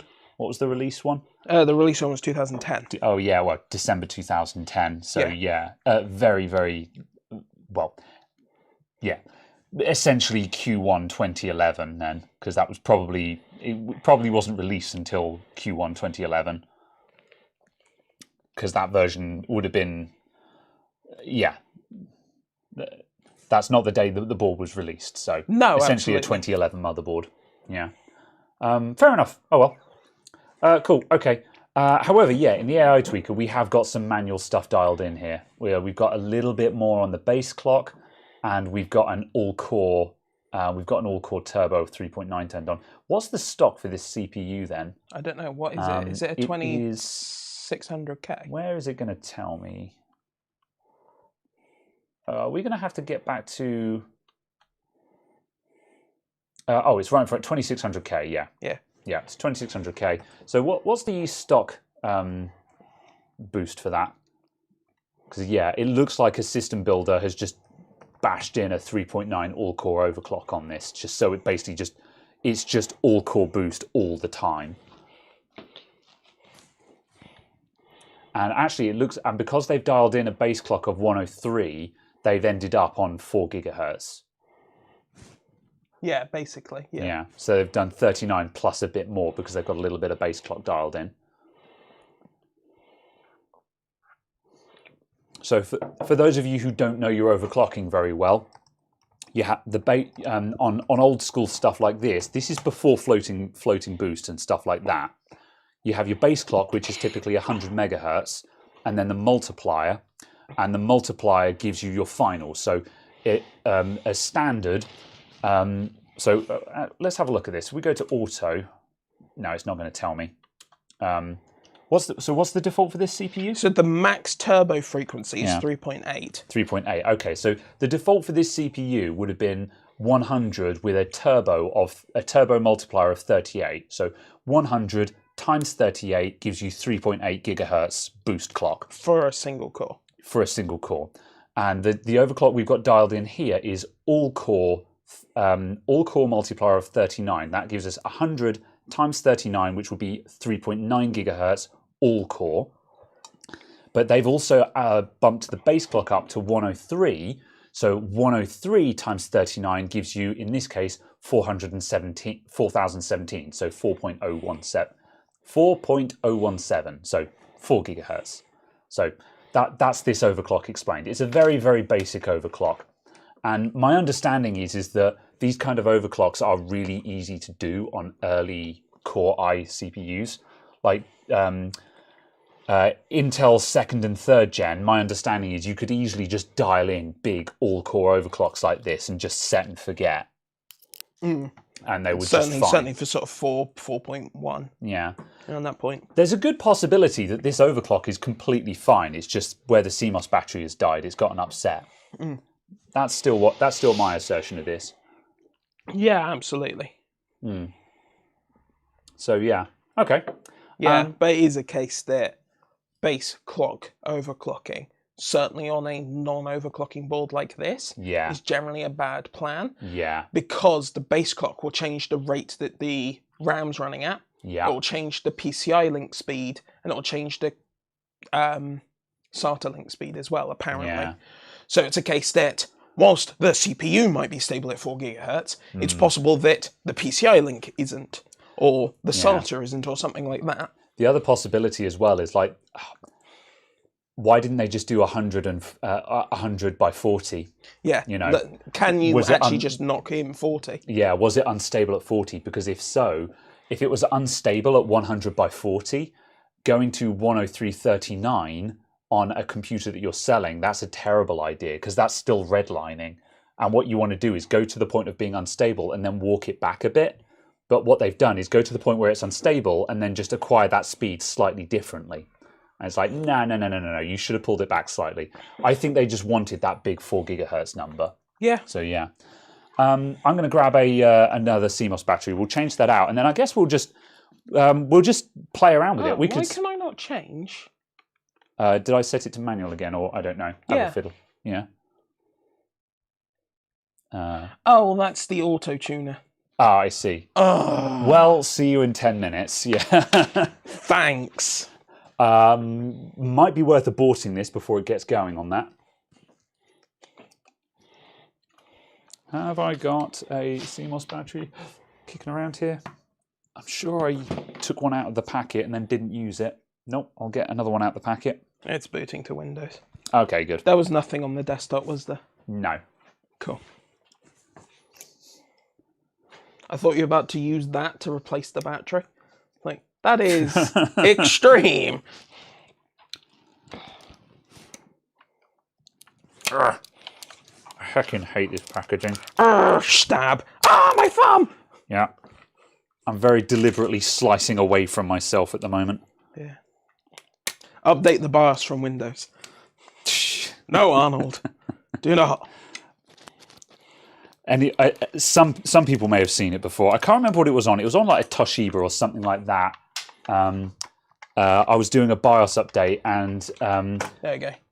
It was a Toshiba laptop, so it had to be done using a Windows utility. And the BIOS update, it was an inside BIOS, and the update was just like inside updater, and it was all in colourful Comic Sans. No. And I'm just like, would you trust this app to update your BIOS firmware? And it's just like, oh, hello. Why are we at 43 now?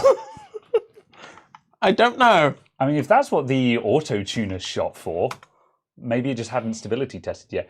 Do you want to just dial in? I've put that to 100. 100, yeah. 100 on that, and I'm just going to see what it does. All right. Here we go. Here we go.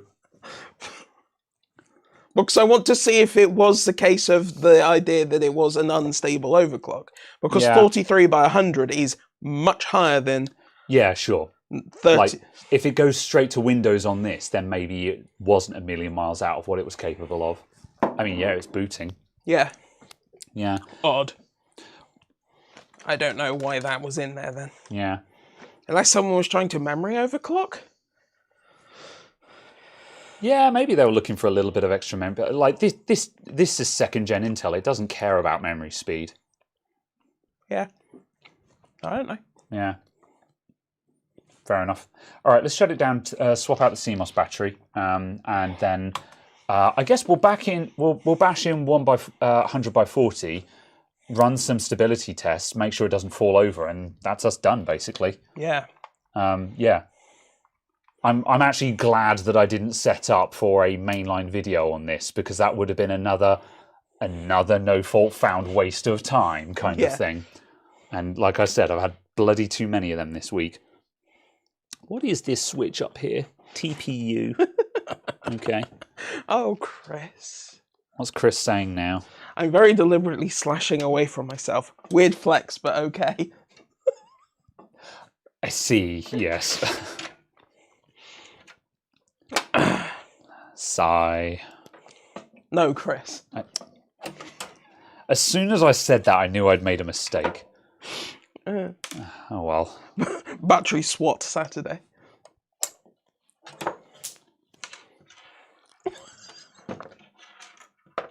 Wasn't that funny? It'll be okay. It was one of the fact I was expecting you to just kind of, you know, be exasperated. Ah! All right. Just another thing! And just for posterity, if you want to show the overhead cam again. TPU is overclocking. Hold on a minute. Bench cam with face. Yeah. Okay, so as you can all see, with the new battery in there, we're now at 3.36. So excellent. So yeah. So yes, 3.3 is what you should expect to see from a brand new battery. So yeah, essentially anything that's less than 3.1, I would just replace anyway, because like if it's at like 3.09, it's still good, but it's getting low, and you have to work on the assumption that the computer might not get another service for X many years. And if the battery is getting low, it's probably going to run out before it gets to its next service. So you can prevent that from being an issue by doing preventative maintenance. CR2032s are cheap. They're really cheap, so just change it. What are you thinking? That's for the front panel. Yeah. There's no USB 3 on the board. Oh, maybe that's why they put it in. So that's possibly why that's there. Yeah. I get the feeling, you know, credit where it's due, I get the feeling that the person who built this machine actually cares, because, like, don't get me wrong, it's not a high-spec machine, and, like, this is a Lexar SSD, but on the other hand, though... they're trying to do it for 200 quid or something. Yeah. You know, like, it's a Lexar 128 gig SSD. They tried to put in, like, they were really stretching the budget, but they still put an SSD in it. It's got a Corsair CX power supply in it, when they could have used, they could have used a CIT 500 or something like that. Which probably came with the case. Exactly. It's in a cheap-ass case, but you do that. It's got Corsair RAM in it, Corsair Value Select, sure. You know, the case has a USB 3 front on it, so they've stuck in a USB 3 card so that can actually be used. Yeah. You know, I don't 100% agree with all of these decisions, but this feels like it was built by someone who actually cares. Yeah. You know, compared to a lot of the cheap gaming PCs you can buy on Facebook, Amazon, and eBay, I think that whoever built one company, yeah, I feel like the person who built this was actually trying to build the best that they could on the cheapest possible budget. That doesn't mean it's good, but it means that they did what they could with what they had available to them, which I think is worth mentioning considering the absolute garbage that you can buy.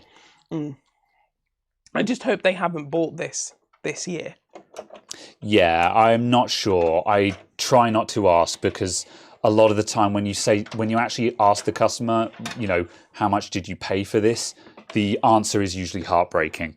And there's no, like, I don't trust myself to not grimace when the customer answers that question. Yeah, just to go, you know, I don't, when they turn around and be like, oh, we paid about £600 for it, I'm just like,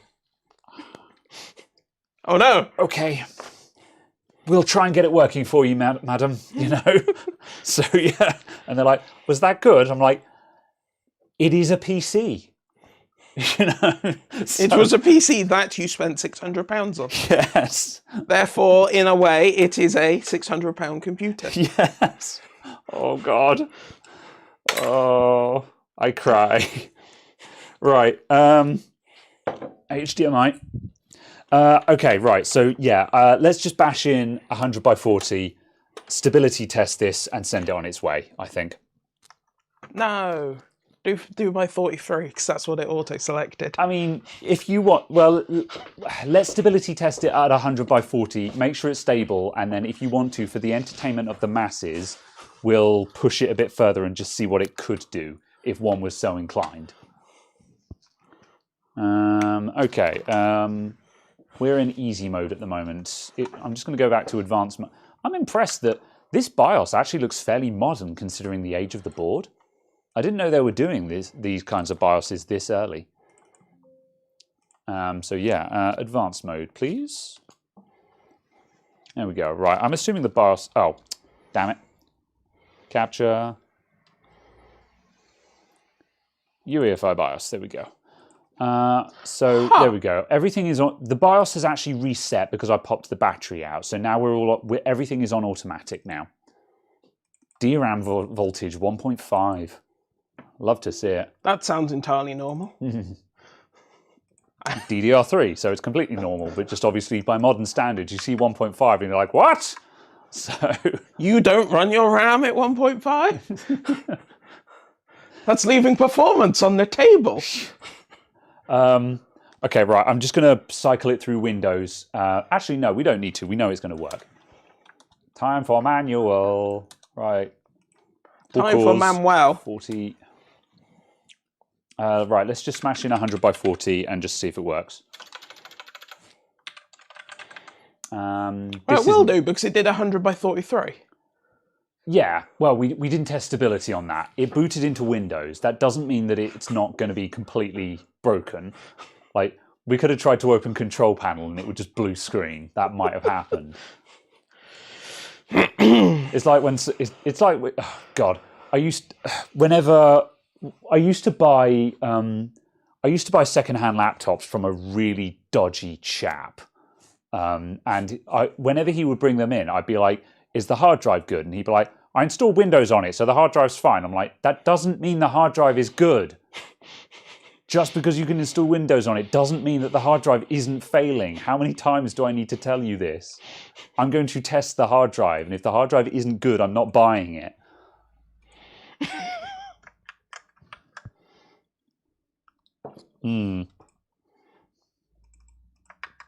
Don't hurt it. Del Trottergram. They weren't stolen laptops, just to clarify. They weren't stolen laptops. Hang on a sec. I'm just going to get a... I hope we've got... I'll get both of these flash... One of these will have a toolkit on it. I was going to say, that's why I'm stood here, fighting with this computer. It's your user account. So if you're fighting with it, that's on you, not on me. Oh, that was a mistake. You now have 10 copies of 2 folders. Excellent. Thanks. All right, I'll just say, I'm just going to hide the... I'm just going to quickly check what data might appear on this computer when I'm doing stuff. Right. How to be safe on the internet. Okay, nothing there. Nothing there. Nothing there. Okay, this computer actually just doesn't have anything on it, which is very convenient for me. Yep. Yeah, oh, okay, this is great, yeah. Hang on a sec, I'm just going to quickly open the start menu. Yeah, there's literally nothing on this PC, so yeah, we don't need to worry about anything. Fabulous. Yeah, the problem is, whenever you, like, I just opened File Explorer and there could have been, under quick access, there could have been people's names or my personal stuff, you know. So, yeah, you got to watch out. Again, this is the dangers of doing live repairs. Are you getting really good transfer speeds onto your shiny new drive? Yes, it's also not broken like the flash drive we used last time. I was like copying it 0.0 kilobytes a second. I see. All right, Cinebench.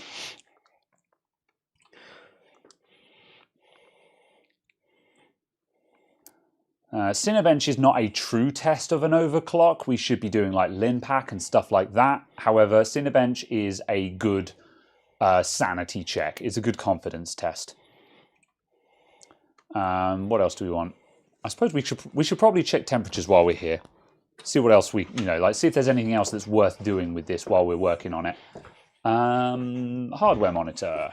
Let's have that as well. Copy here. I'm also going to plug into this so we can prove that these ports work. Yep. And let's have a copy of Heaven as well. There you go. So we can do a gaming test on it. Okay.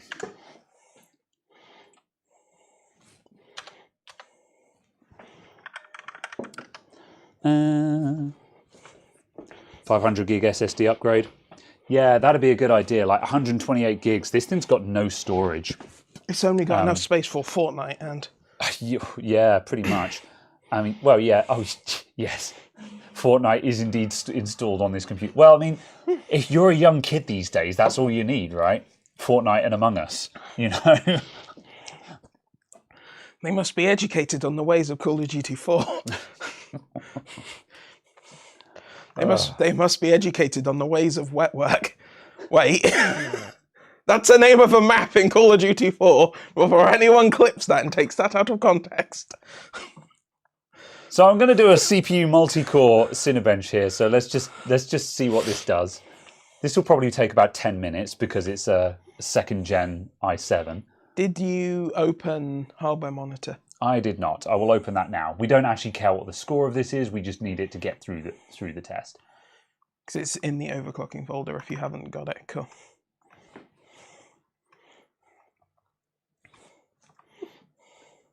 All right. The CPU fan certainly spooled up. All right. Does that say 76? Yeah, 76, 77. Yeah, temperatures aren't great. Although we are overclocking. I don't know what these things run at. I mean, the cooler isn't great. It's a push pin cooler, so it's going to be cheap and nasty. I guess we could do the thermal paste on it while we're here, because yeah, that's looking for 80. Did they by default really run at 1.4 volts? I have forgotten. It's been so long. Oh, it's pulling 100 watts. This CPU. Yeah, that's about right. Yeah. It's a 95 watt TDP. Really, was it? I assumed it would be a 65 watt. Yeah, fair no, enough. it's a K-SKU. Don't forget it is the K-SKU though. And they did well to reduce the TDP to 95 because the first gen i5s were 130. Yeah. Yeah, these temperatures are still climbing. I'm not sure if that's limitation of the cooler or not, because I don't think this cooler has any copper in it. I think it's all aluminium. Yeah. We'll change the thermal paste on it for good measure. Other than that, even if it's got more headroom, I don't think you could put any more overclock into this without putting bigger cooling on it anyway. I mean, I guess you could try pulling down the volts a little bit and see if it can do it. That would take out some of the heat, but this is where it gets like, man, sometimes the old stuff is the most fun to play with, isn't it? No messing around with floating boost. There you go. Oh, rip. I'm tempted to write to read-only memory. Excuse me. That is not a CPU error. Could be a memory error, I guess. We might not be out of the woods with this thing yet. It's working, but that doesn't mean it's stable. This is the thing. I said sort of, oh, this is a no-fault found. Nothing to see here, folks. But this might be what the customer is experiencing. It doesn't start up and it crashes. The customers are really bad at explaining the problem. And this is why you can't just immediately say it's a no-fault found. Okay, well, I guess we'll drop it. We'll put it into stock, run the test again, see if it falls over again. Because if it falls over at stock CPU speeds, we might have memory problems. Yeah. And in which case we move to RAM test. Is there a label on the other side of that? There is. What are you? Yes, PCI USB 3 card could do that too. I agree. I have very little faith in adding USB cards. So yeah, if we get this thing stable, it will be very interesting to try the same overclocks with and without the USB card. Change the slot. Yeah. We'll start going through these things. We'll get it stable first, and we'll narrow down what the actual fault is. Oh, that's unfortunate. It doesn't have replaceable blanking plates. No. I've got loads of spares, so we could repopulate them if we wanted to. So that's no issue. That's not posting, is it? This has not posted. Yeah, that was a really bad crash then, wasn't it? So again, this might be where the customer landed. If we turn this off and on, see, what might happen now is it takes like 3, maybe 4 attempts to get it to post, and the customer tried it 2 or 3 times. Then we came in and tried it the 4th time, and on the 4th attempt it worked, which might explain why as soon as I plugged it in, it worked first time, no issues. Doesn't mean it's not broken. So this is turning into a slightly more interesting repair now. Yeah, there we go. I think it's just recovered from the failed overclock. Yeah. So now the question is, will it run at stock speeds if we just take off that overclock entirely? Memory looks cheap. It's Corsair Value Select, which is valid. It's fine. It is cheap RAM, but it is Corsair, so you know it's not Shenzhen special, you know.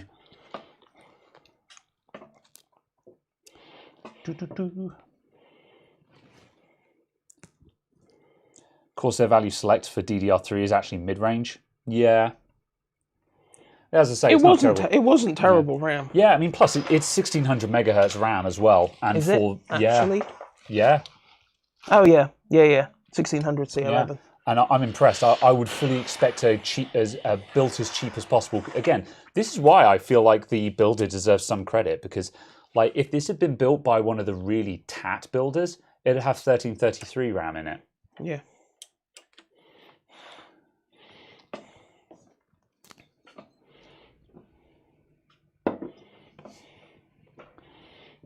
Tesco value RAM.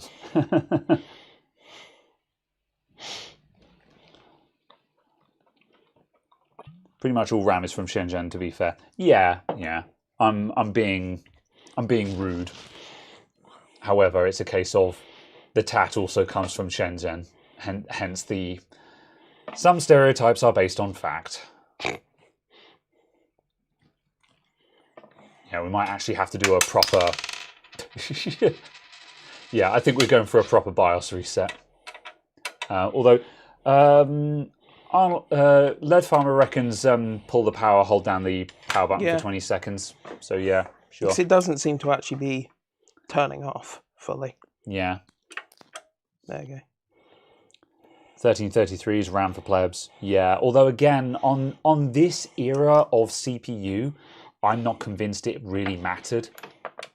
I was surprised to see that there was DDR3 2133 as an official JDEC spec.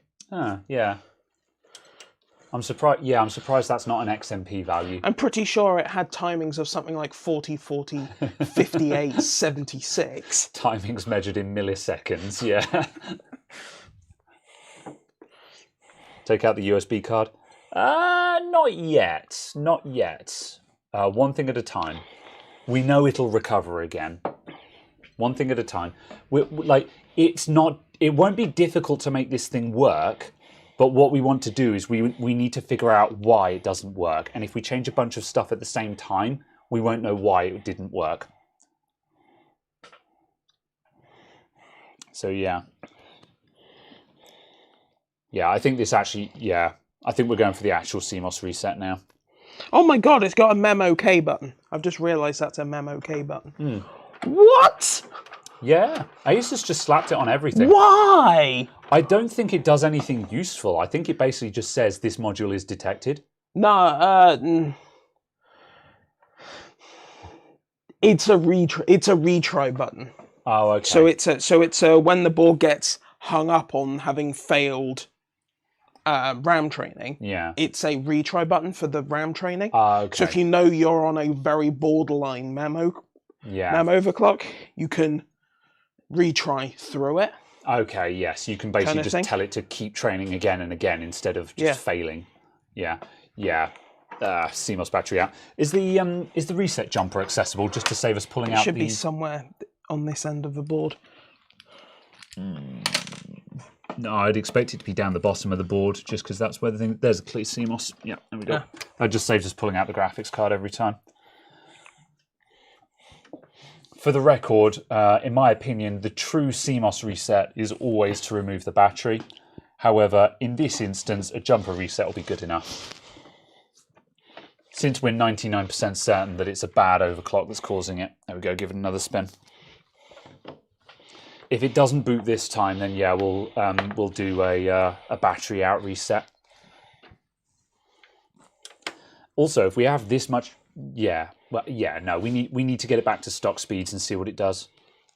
This is starting to feel very, very bad memory-esque, but we're not quite there yet. A couple of passes of mem test. I agree, Sleepwalker. Well, this does. I will certainly run mem test on this computer before it goes out the shop. That much being said, we're having trouble getting anything out of it now. Well, CMOS battery out. Yeah, give it a few seconds, then CMOS battery out.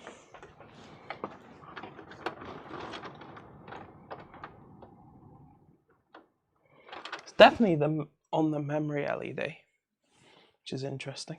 That red one has been lit for the entire time. No, the one next to the mem-OK button, as opposed to the one slightly further down next to the 2-position switch. Oh, okay. They just all red, yeah. Yeah. There's a reason why they put multicolored LEDs on the boot sequence now, just so you can actually see whether it's the same one or not. No. Yeah, okay. I think the answer is no. Yeah. CMOS battery out. If it doesn't work after this, then yeah, at that point I'd be saying, cool, different memory then. Because this is starting to smell of memory rather than overclock problems. I'm just surprised that it's this upset considering it got most of the way through Cinebench. Because, like, yeah. Cinebench doesn't care about your RAM. Like, in the slightest. Yes, but I mean, if the overclock was unstable, is what I mean. Oh, I see. Not so much the memory. What?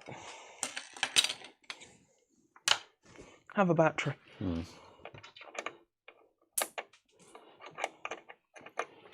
Oh, thank you.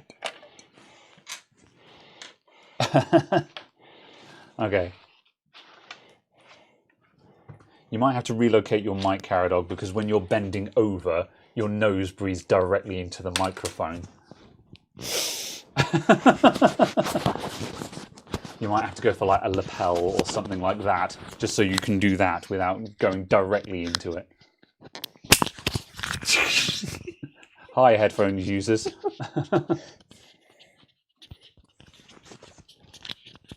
The problem is...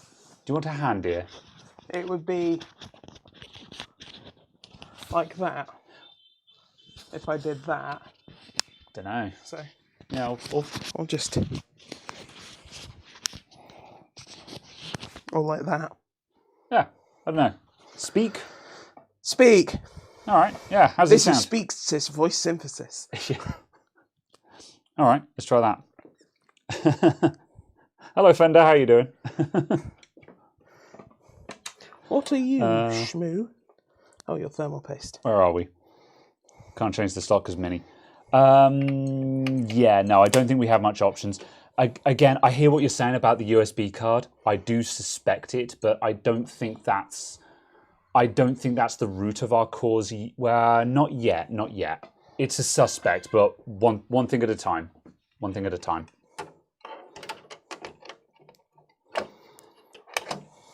Unplug the power supply. Yeah, we are unplugged.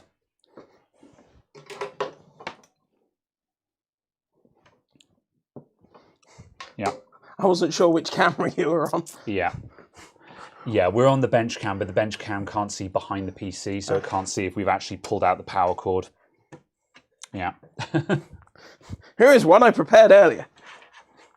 Through the magic of buying 2 of them. I saved 11% on this one. Plug the damn thing in. I was looking for the power cable and being like, where is the power cable? It was in my hand. No, sorry. Yeah, no. I was going to start helping, and then I was just like, this isn't a 2-man job. Are you okay? I'm fine. HDMI. Oh, okay. That's what I was going to help with. Fine. Have HDMI. See, now we won't get a screen because it wasn't plugged in when you turned it on. We're not going to get a post. Maybe. No, because we have the same LEDs.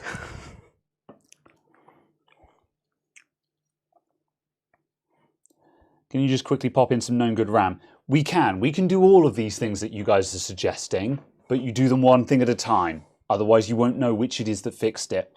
If we pull out the USB card and we put in different RAM and we change the graphics card and we change the CMOS battery and we unplug the power supply and then it works, we won't know which of those actually did it, and we'll be back to square one. Because the next time, if at that point, if it falls over again, we'll have no idea what the actual fault was. It's also a case of, obviously, you don't want to go to the owner of the computer and go, well, you need a new graphics card, a new power supply, and new RAM. Yeah. This is a really long-winded way of fixing it, but it means that when we actually get it to start, theoretically, we should 100% know what it is that was causing it. So, yeah. The board just doesn't feel like it's resetting. Yeah. It's really upset. Considering it was running 10 minutes ago, it's really upset, isn't it? It isn't. Did you re-jumper the jumper? Did you pull it low or whatever it is? Yeah, I did. Yes, it's in position 1 to 2, so it's definitely not in reset. Okay. Oh, I see what you mean about the DRAM lights. Yeah. Yeah. Yeah. So it's just like, what is going on with this? So just as a quick thing, let's just pull the USB card just to make sure, because I have seen these USB cards just completely troll everything and everyone. Don't trust them as far as I can throw them. Then I'm gonna go and get some known good RAM. I don't think the USB card is going to be blocking post, but we'll just quickly try that. I'm going to go and find some DDR3. Oh, I can rob some out of the GPU test rig. That's DDR3. Yeah. Stay. Let's grab one of the white modules because that's a lot easier to spot.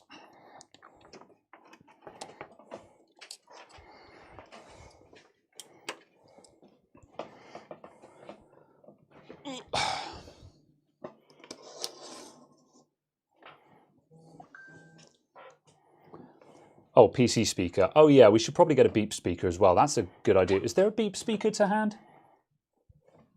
Yeah, that's definitely worth plugging that in. Ah, we had a power cycle. Ooh, it looks like Lead Farmer might be the winner today. It just was not resetting.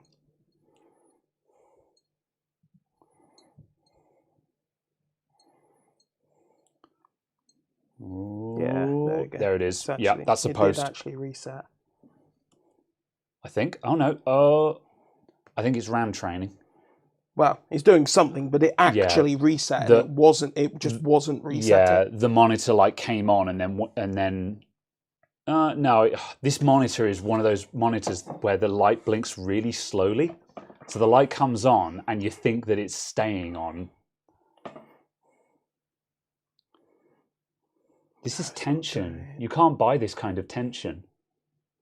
Is everyone else excited? I'm excited. I wouldn't want to buy this kind of tension. It's the worst kind of tension. The tension of, I wonder what's broken. No, it's not. It's not going to go. Change the RAM. Yeah, weird.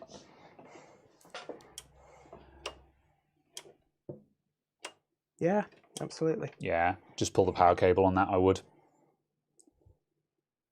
Okay, it does still turn off. Hmm.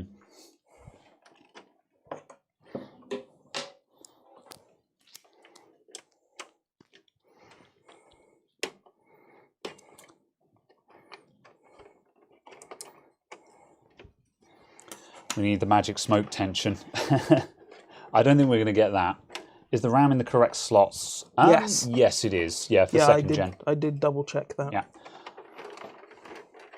Although that goes without saying because we've seen the computer run. The motherboard will accept this configuration even if it's not the optimal configuration.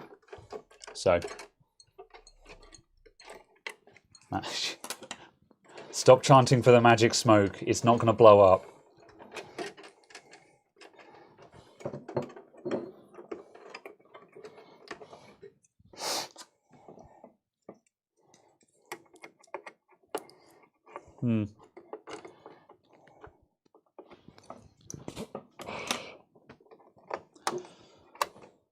That card shorted out? No, card's not connected to anything.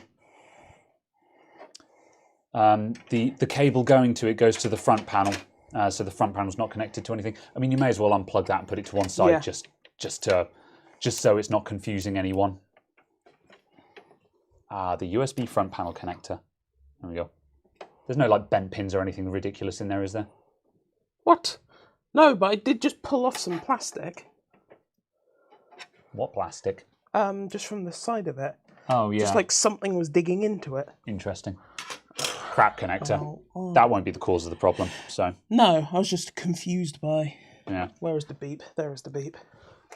That board does send postcodes on the PCI slot. Okay, that's interesting. I do have a postcode reader, so. There we go. That's. I don't think we're going to need it, but.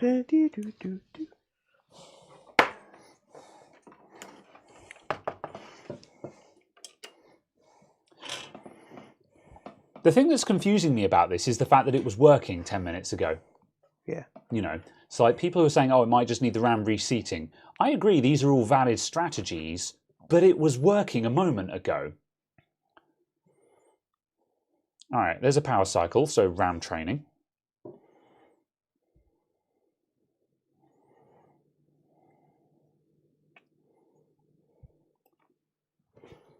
Ooh.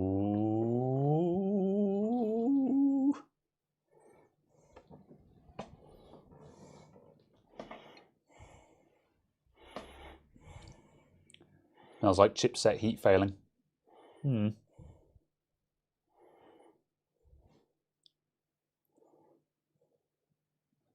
Where's the beep? Yeah.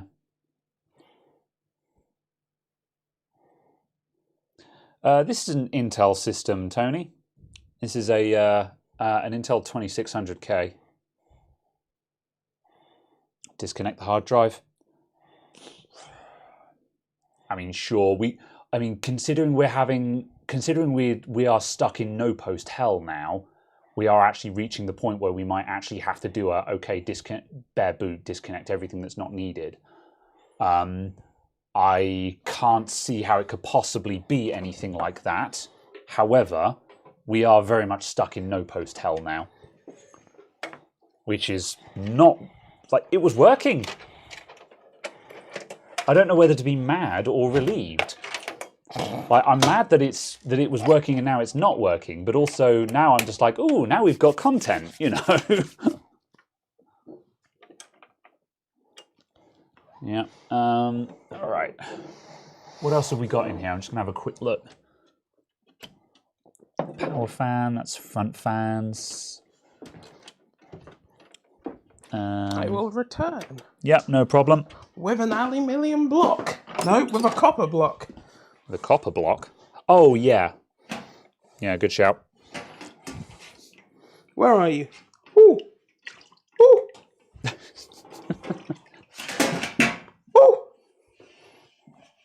No, he didn't take off his mic, so you can hear his little whoo noises. All right, let's see. Oh, I don't like what it's done to the feeling. to the feeling.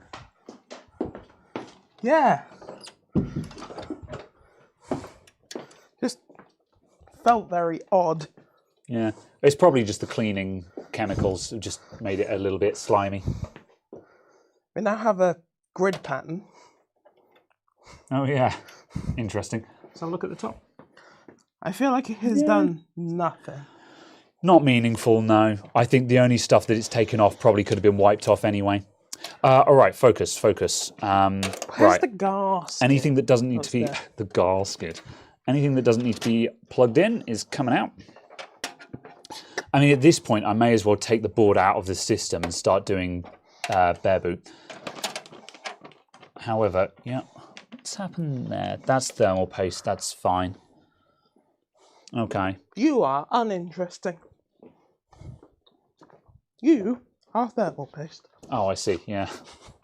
Was it someone rude in the chat and you were just being really dismissive about their personality or something? All right. Desktop. CMOS battery in. The laptop has completed. Oh, this doesn't have onboard video. It does not. Fair enough. Okay.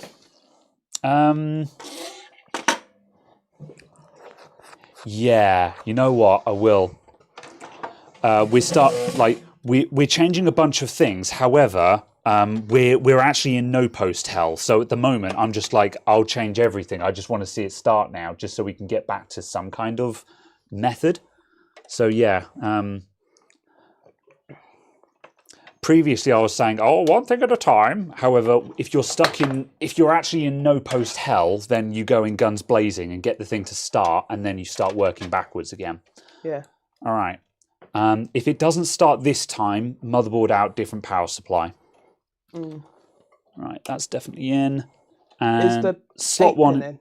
8-pin is in. Yes. Cool. 8-pin is in. All right. All right, power at the back. Go. Go. Let's definitely not the other word. Not the other word. We're not allowed to say ignition anymore. Yes.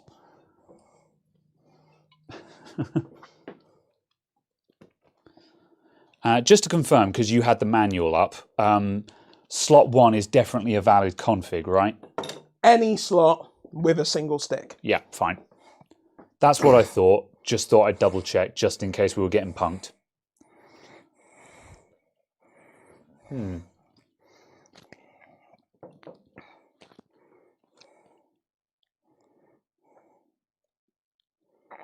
It ain't gonna go.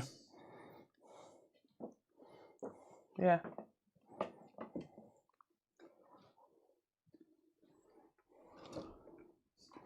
All right. Maybe the power supply is giving up. Because all of this can be explained by a bad power supply. And these CX500Ms, like, I like these, but they do fail.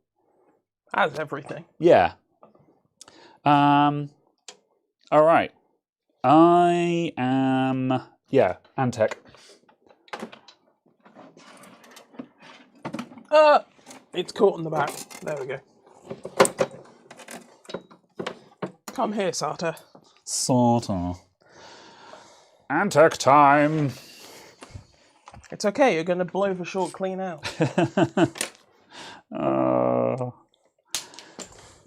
I will say ignition when I turn it on this time, because, I mean, if it did blow up on stream, that would be spectacular. There could be no short when the short is fire.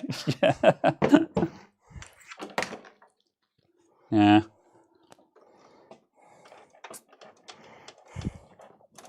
Come on. Don't fight me. Come on. Oh, did you eat the Butterfingers? I did, and I've taken the Reese's home as well. There's Hershey's though.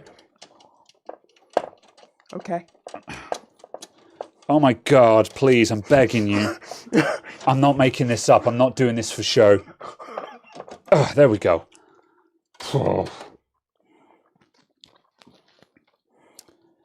You know the whole 12 volt high power NVIDIA connector issue. Yes. Existence of this is why I can fully believe that that is a problem for some people. I mean, it is a problem. Yeah. Just there are some connectors where just you can see why an average user should not be expected to get that right.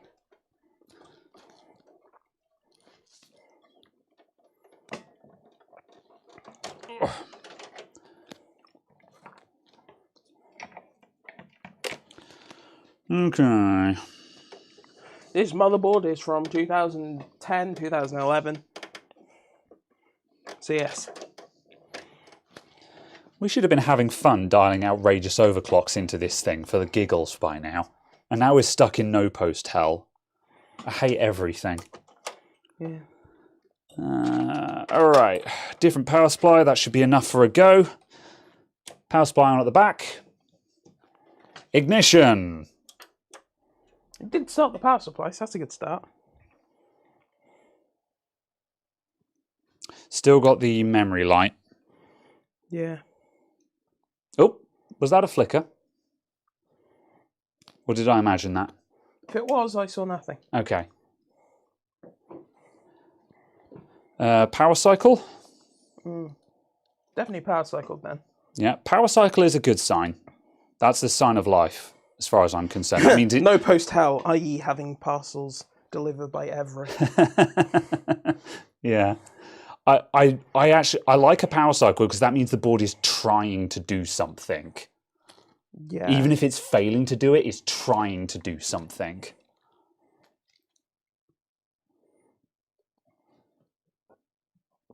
That much being said, we still have a memory light. Yeah. I don't get it. Stick it in another random slot. Yeah, I will. I don't get it. It was fine. It was running. Power off.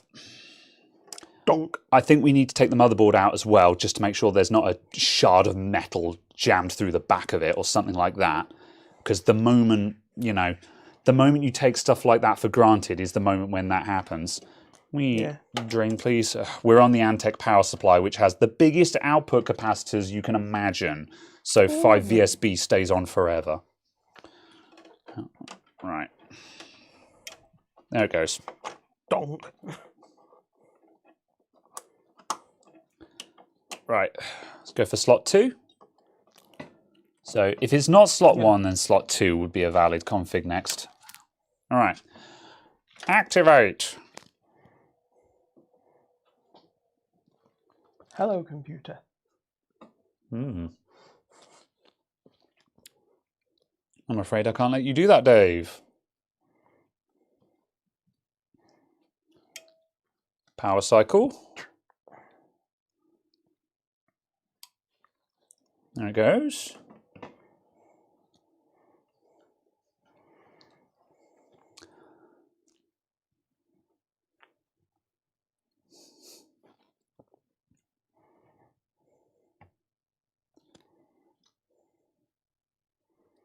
I'm rapidly moving into the mindset of check CPU next, even if it's just to reset it.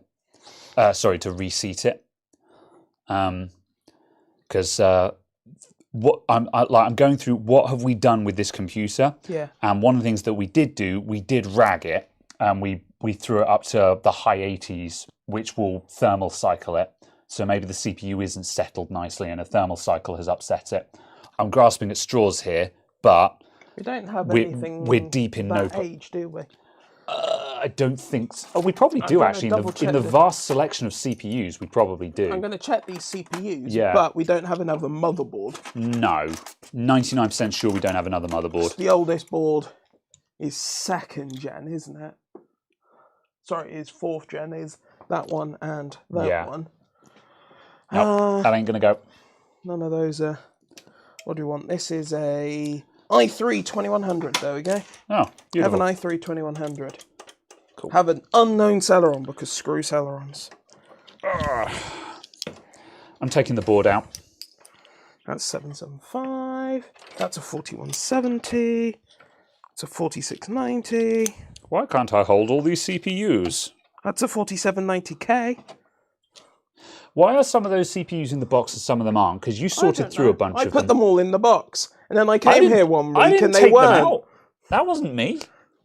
You were the last person to rummage through the box of CPUs. And that's a 3470S.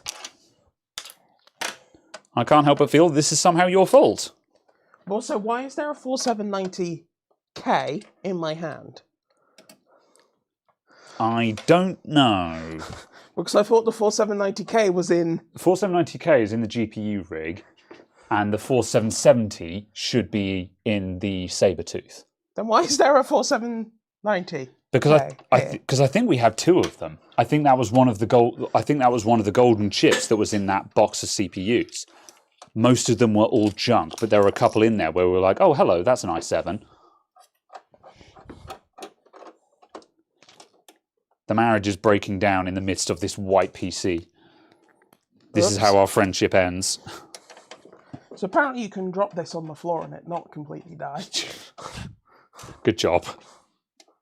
It's a Celeron G1610T. And nothing of value was lost. Precisely. It's okay. Can go in the same box as this VS 550. That's the thing. There's some people are like, oh, you could build a PC with that. I would not sell a PC of that spec. What, with a Celeron G, whatever it was? Yeah. No.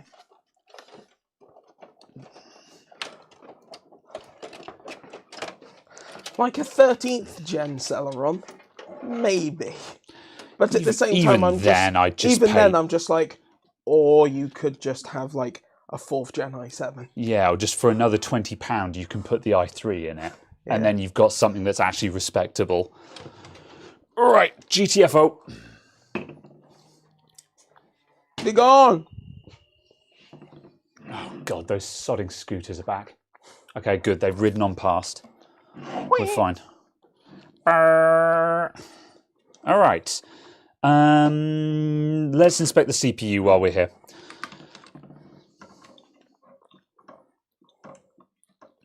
Is that? Oh yeah, no, that's fine. That guy's just being stubborn. I am pleased to not have experience of the Intel stock cooler. All right. Thermal paste is kind of cooked. It's not awful. It was worth replacing, but, you know, it's not completely baked.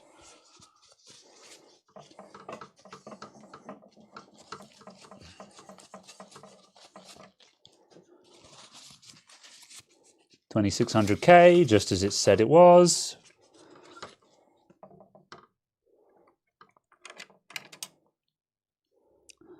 Is the board bent? I think that's just the back plate. Oh, yeah. Yeah, it's just the back plate.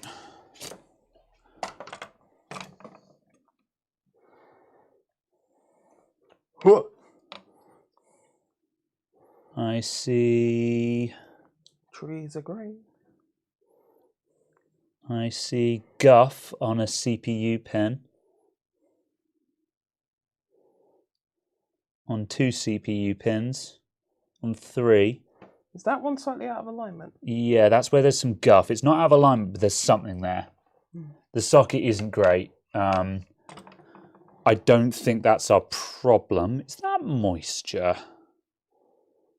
That might be residue from thermal paste or something, but there's some kind of residue on the bottom of the CPU. Odd. These are very weird things that I'd not expect to see. However, I'm looking for problems, you know. Just going to wipe that down. There's just stuff. Yeah, and I'm going to stick the socket under the microscope. Just so we can take a closer look and just see if we actually have a problem there. I don't think we do. I just want to be certain. Because, again, when you're stuck in no-post hell, you don't really want to guess. You want to know. Right. You wish to swap the HDMIs? Yes. Didn't expect to get this involved, quite frankly. So I hope people are enjoying.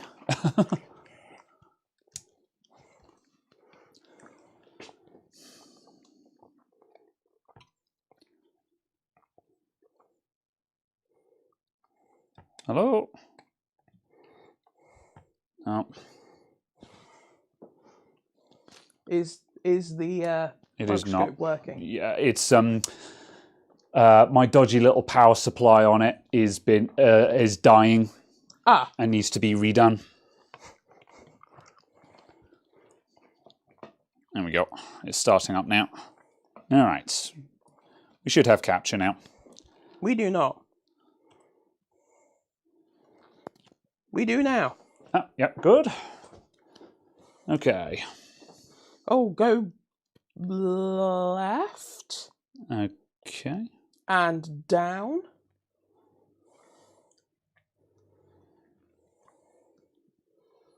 I'll just carry on doing a tour. All right. Let me just grab some sharp tweezers.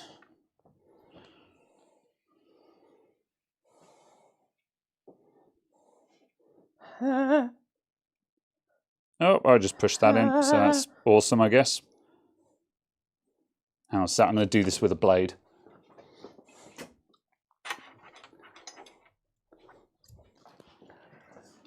However sharp your tweezers are, they're not sharp enough. A knife is sharper. Yeah.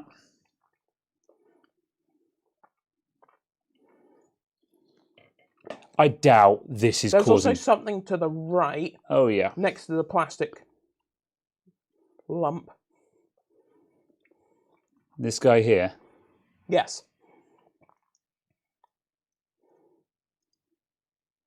That's a pin. I think that's got thermal... Yeah, that's thermal paste. I'm just going to get some alcohol and a toothbrush. And it's time for the gentlest of brushy brushies. The brushy. Yeah.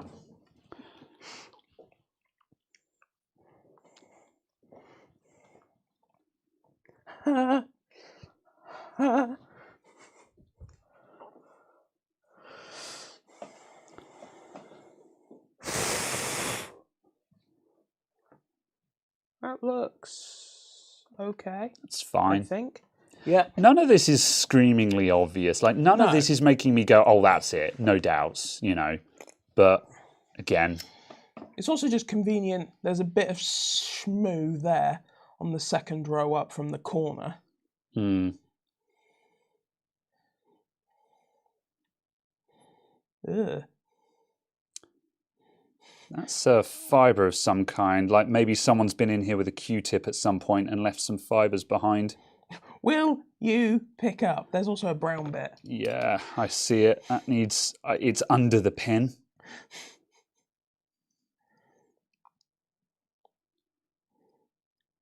Also good work working monofocally on this.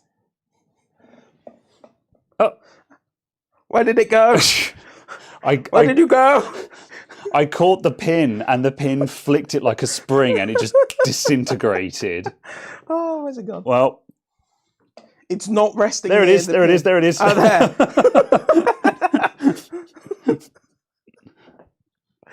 Oh, nobody breathe. That's hard, whatever it is. I don't know what the hell that is. Weird. I have to say, though, it's quite nice being able to look at it on like a 24-inch monitor. Yeah, that's one of the nice things about these Andon Star scopes is it's very quick and cheap to get a picture onto a big screen. You know, however, yes, I have no depth perception here, which is why when I come in with the tweezers, I'm just like, lower, lower, lower, too low. You know, so all right. All right, I think that's a lot. I'll just grab that bit of thermal paste just for good measure. That's not doing anyone any harm, but we'll just... Oh. I'll just grab that bit of thermal paste. Oh no, it's paste. How could this happen? Okay, that didn't go to plan. Hang on. I've got some Q-tips here. Oh dear. Catch the pigeon. Catch the pigeon?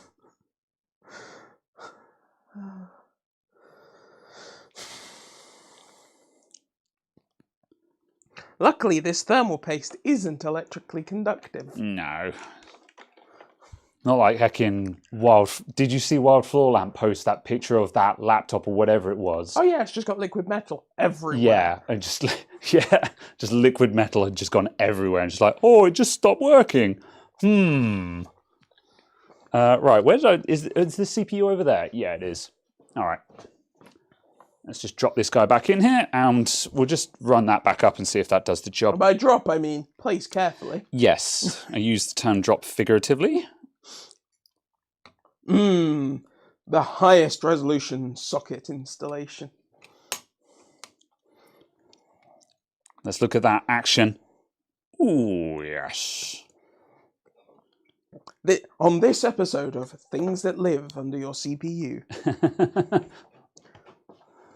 Hello. Good. Right.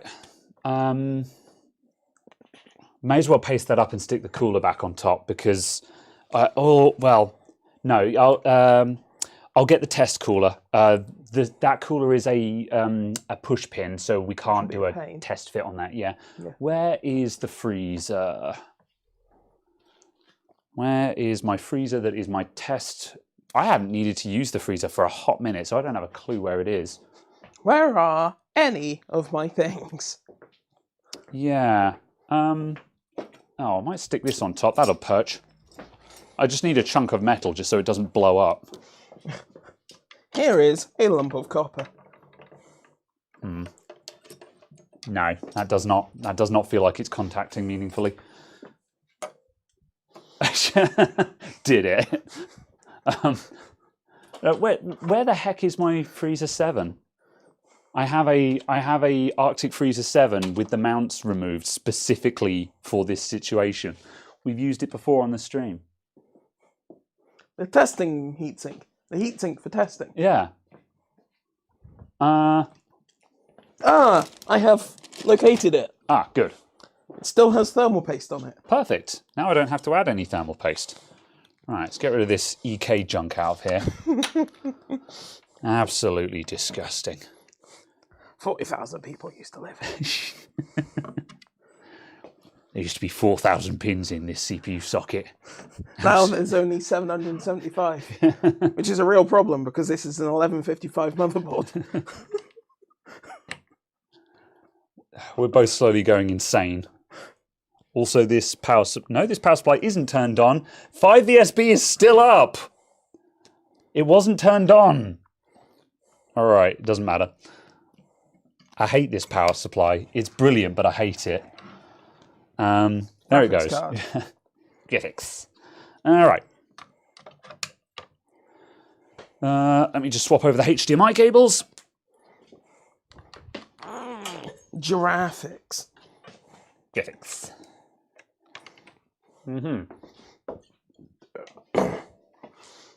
Right, beep speaker, just in case it actually tries to tell us something. Okay. Activate. Try that again. Activate.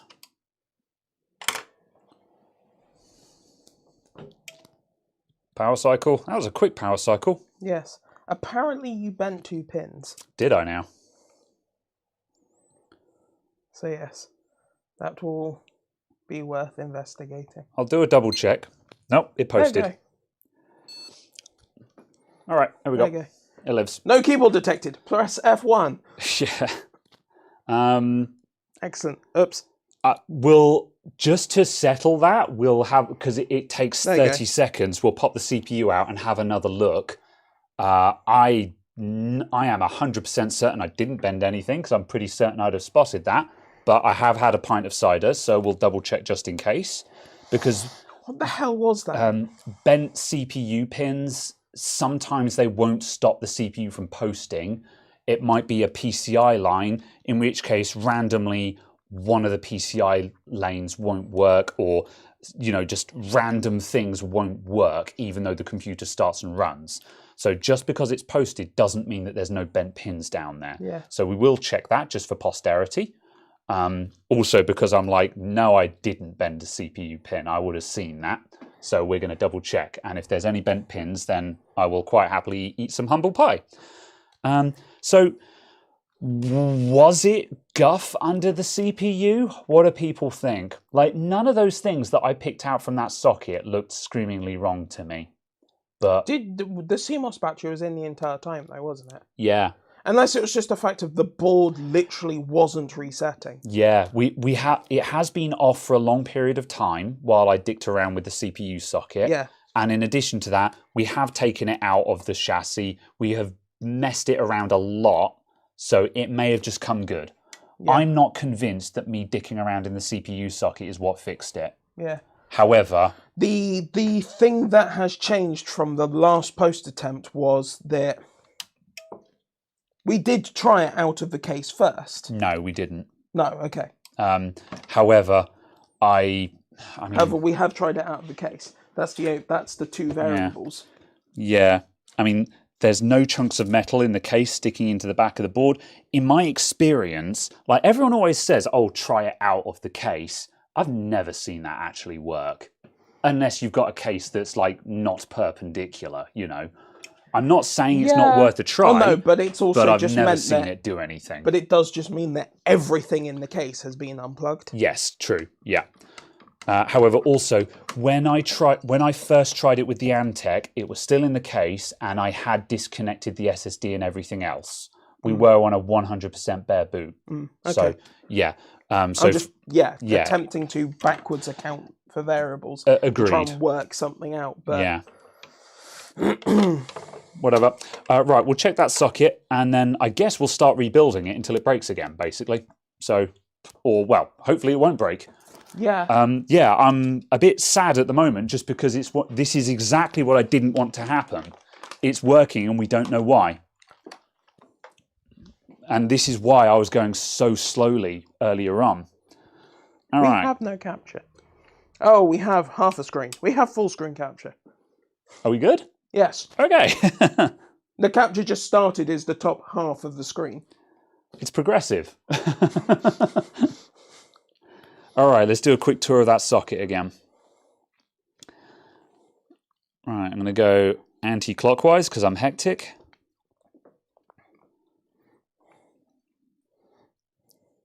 Going around, going around. Going around. Nice uniform land grid array. Oh, there's a guy that looks wonky. Bent. Is that what you guys are talking about? Yeah. Yeah. Okay. I'll take that one on the chin. Yeah. I'll take egg on my face for that one. Because even if whether it was me who bent it or not, I didn't spot it. Yeah. Okay. I think it's just that guy. That's not outrageously bent. Oh, that probably went sideways when I was jamming the Q-tip in there. That's how that happened. Yeah. All right. Yeah, that's fine. All right. I'll yep. All right. Fair enough. Whoever called that, well done. The problem is, if you reset this so it's in position and it stops posting. I would probably just have to throw this thing out the window. Immediately retire and go to live in. I would go to live in Nepal as a goat. All right. Yes, I'm going to live in Nepal. Yeah. Good. All right.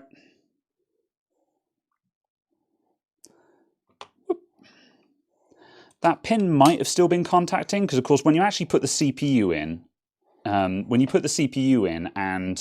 you press the lever down and the CPU compresses down, all of the pins will sort of go into position anyway. However, it was a bent pin. As a idea, is possible that the hard thing that you removed under the pin stopped the pin from going down. Yeah, could have been unsettling it. Possible. Yeah. So, face can we bench? There we go. Yeah, that's an odd one. Yeah, I mean, as I say, whatever that. Yeah, it worked. But then, yeah, maybe it was just unsettled, so it was intermittent, and we just got really lucky. And then at the moment we started jostling the PC and moving it around, we upset it again or something. Perhaps. Bizarre. Yeah. Like any other time when it's been an issue in the CPU socket, there's been like a chunk of thermal paste or an obviously bent pin or something like a proper red flag where you can be like, that's it, that's your problem, you know. But yeah. Oh well. We'll start it one more time. So we're expecting this to work. And Fingers crossed. There's the beep. Oh, there we go. HDMI did work. There we go. Very good. Okay. Cool. We'll build it back up again, and then we should be back onto the original plan, which is... Should we just put everything together other than the power supply? Prove that this works, GPU works, etc. Just so when it goes back in the case, we're changing fewer variables. Agreed. Yep. Okay. Yep. Agreed. We'll chuck everything else in there. Yeah. Cool. And also repaste the CPU whilst it's out. Yeah, I'll actually pay. I'll put the customer's cooler back on now, just because as far as we're concerned, we're done with the CPU. So yeah. Now to overclock the crap out of it. Yes. I almost want to do that out of spite, just because I'm just like, you caused me a lot of hassle. This. Well, no. That much being said, I wanted content. We've got content. Can a 2600K do 5 gigahertz? Liquid nitrogen says maybe. How are we doing on the freezer? Any news on that? No. No, I didn't think so, but I live in hope. Yeah, I need to make sure it happens soon, TM, before the guy goes to Germany for 3 years. Yeah, that's one of those projects where if you don't get it done, it won't get done. Ask me how I know. Yeah, absolutely. Should we lap this CPU cooler? Yeah, and also just, do you want to go to full thing for now, yeah? Whoops. Also confirmed, this is an all aluminium heatsink. There's no copper slug in this, which is probably why it sucks. The Intel stock cooler is probably better than this, despite being smaller, just because it's got a copper slug in the bottom. Because, again, for those of you who don't know, copper is really good at absorbing heat, but very bad at releasing it. Aluminium is very bad at absorbing heat, but very good at releasing it. So what you want is a copper, on a small heatsink like this, you want a copper slug, which pulls the heat out of the CPU, and then a bunch of aluminium fins to then get the heat into the atmosphere, which is why you will see a combination, copper slug with aluminium fins. And like an all copper heatsink will technically be very good, just because you've got a lot of copper thermal mass. However, also that's extremely expensive. Yeah, it's just the price thing. Yeah. In my entire history of PC building, there was one time where just enormous chunks of all copper skived heatsinks, they were briefly a thing, and then the price of copper just went whoa, and suddenly they weren't a thing anymore. But all of the Thermaltake flowers had copper versions, didn't they? There were all copper versions of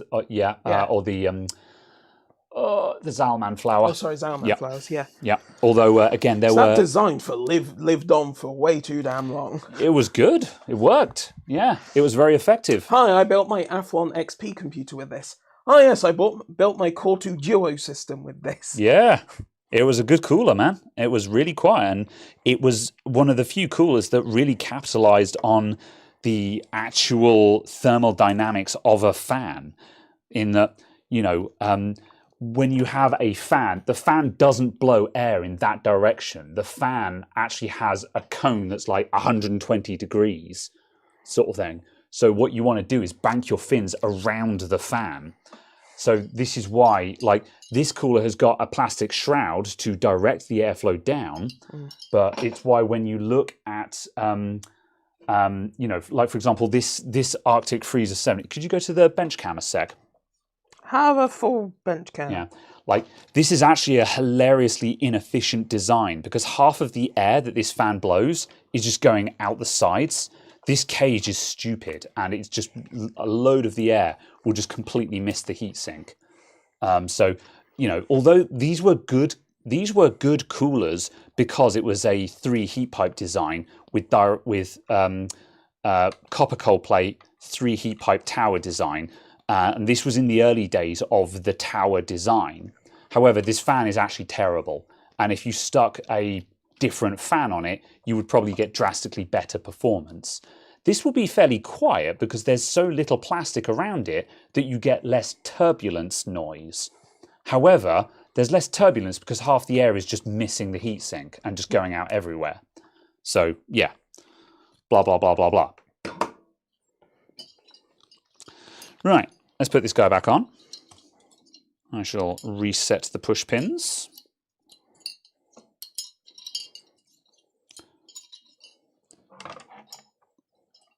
I just noticed that 2 of them are black and 2 of them are white. Yeah, I would wager that some of them have been replaced in their lifetime. You remember I ordered some push pins from China like last year. I actually used them the other day. Excellent. I had a computer come in that needed a different CPU cooler. Oh no, it was actually when I was rebuilding that one. I had an Intel stock blower that was missing one of its pins. I was like, I have spare push pins. I can fix this cooler and then use it. So yeah, the push pins that I bought for about £2 a year ago got used. I can fix these. I have the technology. And the nice thing is the packet actually had like 12 of them in. Yeah, it was a reasonably good number. Yeah, exactly. So I can do a couple of them. There we go. That guy's on.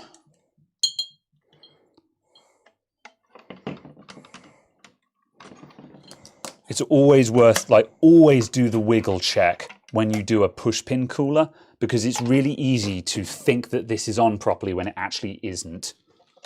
Horrible things.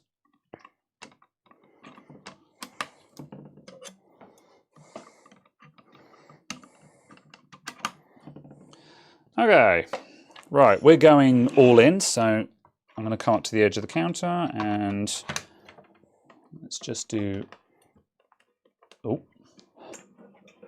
mashing the cake. Oh, everything's getting caught everywhere. Everything, everywhere. All at once. That's fine. I have to hang it off of the side slightly just because otherwise the graphics card will cause it to sit proud and it might be, the graphics card might not be in properly and blah, blah, blah, blah, blah. Okay. How is chat doing? Are they vibing? That is... Yes, sorry, I was considering, is that everything that we took out? Yes. Cool. Reset the CMOS first. Why would we reset the CMOS again, Chris? I mean, yes. If it was booting. Yeah, we should be fine. Do we want to put the... Yes, the USB card. Do we want to put the USB card in? Sure. Since we're changing multiple things, we may as well go all in. Yeah. And just demonstrate it the parts function. Yeah. It needs a SATA power. Does it? Oh, yeah, yep. Have a SATA. SATA. Nope. Upside down SATA. Ugh. Horrible. Okay, right. I think that's... Horrible. Horrible. My obscure Deus Ex reference that no one will get. To be honest, I thought you were going initially with the voice for become as gods. No. In Deus Ex 1, when you get to Paris at the top of the skyscraper, there's a hobo living at the top of the skyscraper who tells you about how she was living there with friends, and her friends were exploring a lower section in the skyscraper where there's a toxic waste spill, and they all went down there and got attacked by the mutant animals. And she's just like, "Oh, everyone died. It was horrible. I lost all of my friends." And her idle chatter, she's just sort of going, "I lost everyone," kind of thing in a French accent. And one of her lines is just horrible. And just any time it kind of spoils the mood. Yeah, I mean she's slightly kooky because she's a hobo, but yeah, she's. Thanks, Paige. What a shame. So yes, it bears mention here that Wild Floor Lamp's GitHub is called "I Spill My Drink," which is also a Deus Ex reference, and that makes me immeasurably happy every time I see that, because that's the options sound test. When you're in the options and you're changing the volume and you change the voice volume, it's a voice that goes, "I spill my drink." That's where that comes from. In precisely that voice. Yes. This is the point where he's going to turn around and be like, no, that's from somewhere else. I'm going to be like, what? No! I'd rather have not known that. So anyway, we're going to see if this thing starts now.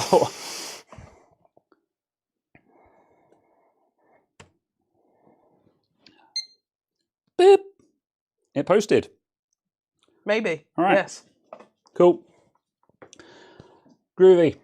Right, okay. I'm going to throw all this back in the case as fast as I possibly can. And we can get back to actually testing this again now. It must have been the CPU socket.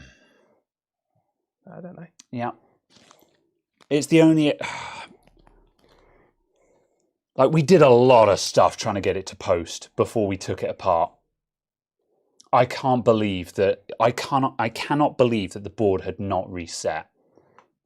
You know?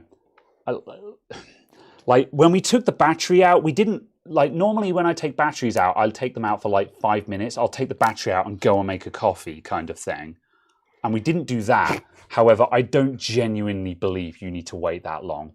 I think it's like 30 seconds, a minute tops. Oh, what are people saying? It must have been love, but it's over now. Thanks. I now have that in my head. I can hear it. Right. Fast reassembling.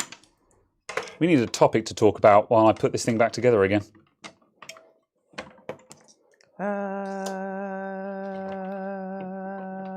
I see. Yes. Anyway, I'm switching to the face cam with the bench cam. Yep. There you go. All right, that can go to one side for a moment. I was going to remove the power supply. So what's it? So if we put it back in the case and it doesn't work, it means it's the power supply or the case. Yes. I don't think it's the power supply because we did test with a different power supply. Yes. So that would have had to be a really, again, unless the board was trolling us and not resetting. Yeah. So it's not impossible. The other possibility, yeah, is there's a problem with the case. It might be that by the time we're screwed into the case, it's twisting the motherboard or something like that. Again, I find that hard to believe on a case that isn't visibly bent out of shape. But, I mean, again... Anything is possible. Yeah, when we were stuck in no post hell there. That was not a mild no post. That was no post hell, where it's a case of it was something really bizarre. And again, given what we found underneath the CPU, I would call that bizarre. I don't know what I expected to see, but it wasn't that. Yeah. That was like a micro bead of sand or something underneath that CPU pin. But it was definitely hard. I could pinch it with the tweezers. Yeah. You know, initially I thought it was a bit of fluff, you know, from some, but yeah, it was actually a hard bit of like a tiny grain of sand or something. It was not seen anything like that. Oh, IO shield protrusions. That is also an option. Yeah. Real long shot, but it's not beyond the realms of imagination. Did someone want to see the 3090 or something? Chris asked what it was. Oh, I see. I was being unhelpful with my helpfulness. Yeah. I could tell you, or I could show you. Indeed. Through the magic of interpretive dance.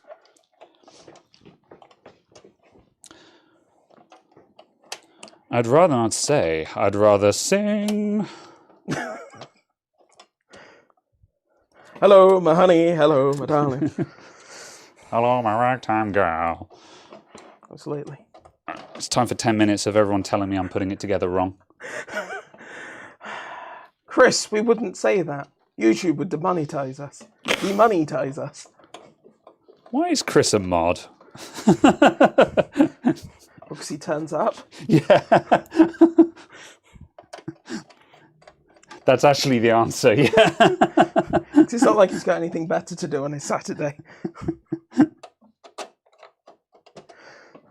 Is that for getting salted?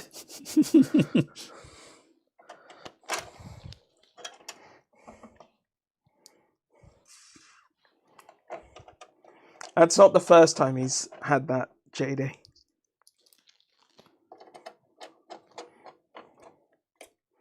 A topic, merch on hoodies. I haven't done anything yet. Next question. No. I haven't done anything yet. Is there any consideration or otherwise? Not yet. Well, I was kind of thinking about it literally as I was walking to bed the other day. Because I should sell merch so I can have a nice bed. Yeah. Well, I do need a new mattress. However, yeah, I was sort of thinking, again, I was just thinking off the top of my head, how am I going to get started with that? I think what I should do is a test run that would need to be UK only, where I get a gash. Well, where basically I take pre-orders in the UK, because in the UK I already have a potential supplier who I could probably say, can you make and ship for me? And they would probably make and ship for me. Yeah. So I can I don't see why Europe would be an issue on that front either. Sure. Well, because RM is easy for. Yeah. I can ask and just say, where can you ship to and what are you willing to do? Because they may turn around and very reasonably say, no, we're not a distribution centre, That is the opposite of what they have said. Okay. Very well. Okay, fair enough. In which case we might be able to get sorted. Right, hold on a sec. I need to find my phone and shine a light into this case because this is an Asus motherboard. So, of course, the front panel header makes no sense whatsoever. Shine a light. You can't just pull down from the top. Even while locked? For the torch, yes. For Wi-Fi, no. Fair enough. It'll last to unlock. Right. At least as far as I'm aware. Okay. Reset. Power. What? His warranty is fine. He tripped over yesterday but recovered fine. What? What, Chris? What? Yes. Wrong chat. I don't know. But yes, someone asked if I'll cheer for Wales or England. Whomever wins. Yeah, I mean, England... I will support the winning team. I'm actually paying half attention to it at the moment, just because, while normally I'm not interested in sports, but... I am interested in international level sports. Yeah, because it's an event, isn't it? Yeah. But one of the Discord... There you go, you have 2 sales of hoodies. Yeah. One of the Discord groups I'm in, we've got a fun thing on the go where everyone who is participating was randomly assigned 2 teams, and so it's just you're randomly assigned a team and you're cheering for that team basically. Didn't you get the Netherlands in the last World Cup? Yeah, in the last ones, yeah, or the Euros or whatever it was. Yeah, and it was like, they're in the finals! They were doing really well until they weren't, in which case, and then after that, I stopped caring about them. However, in this instance, everyone's got 2 teams. You get a jobber team, so one of the teams that is these people aren't going to win, and a team that is considered these guys are actually contenders, and we're expecting to see them in quarter or semi at least. These people are ranked inside the top 50. Yeah, these guys are actually going to get past the first round, So I've got I think I've got Croatia and Australia. Oh, not bad.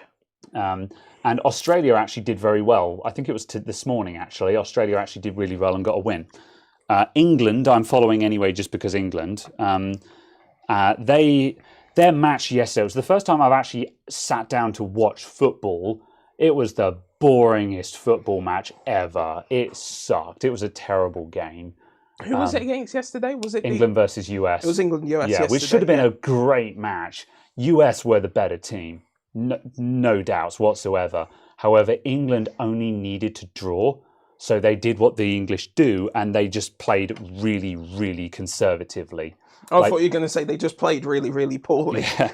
They had most of the possession. Like, their possession percentage was way higher, but they just weren't actually taking shots.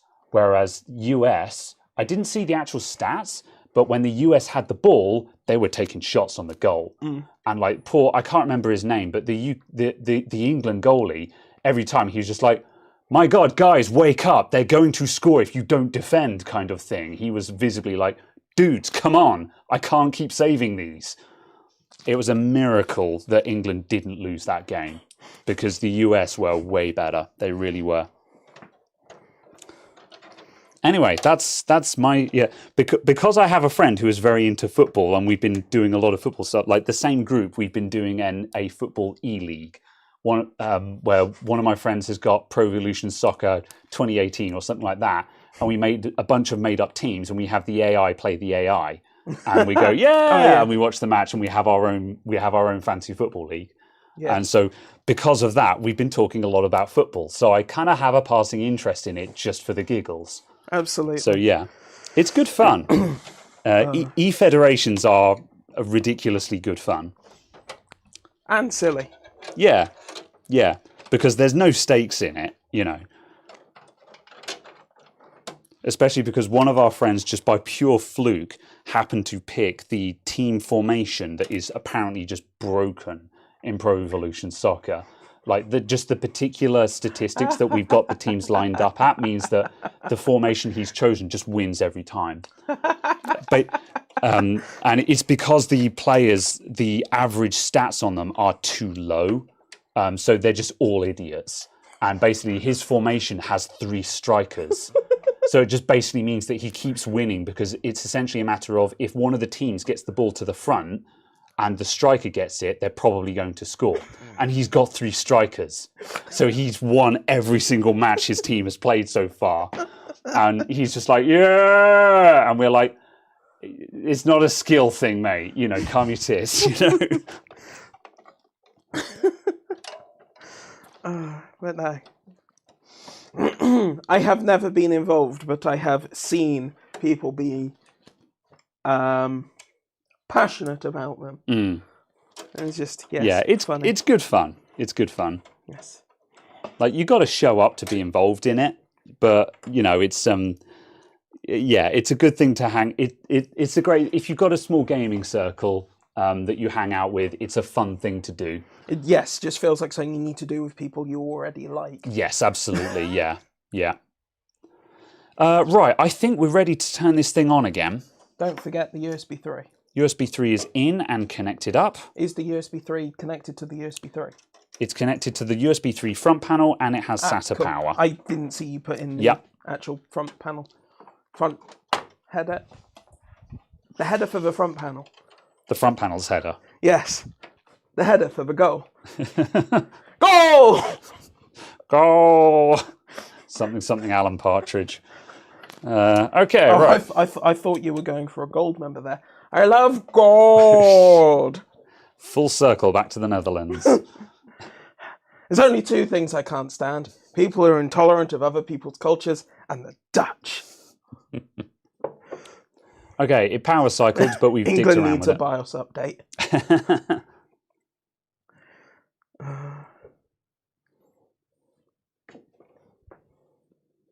Okay, we're good.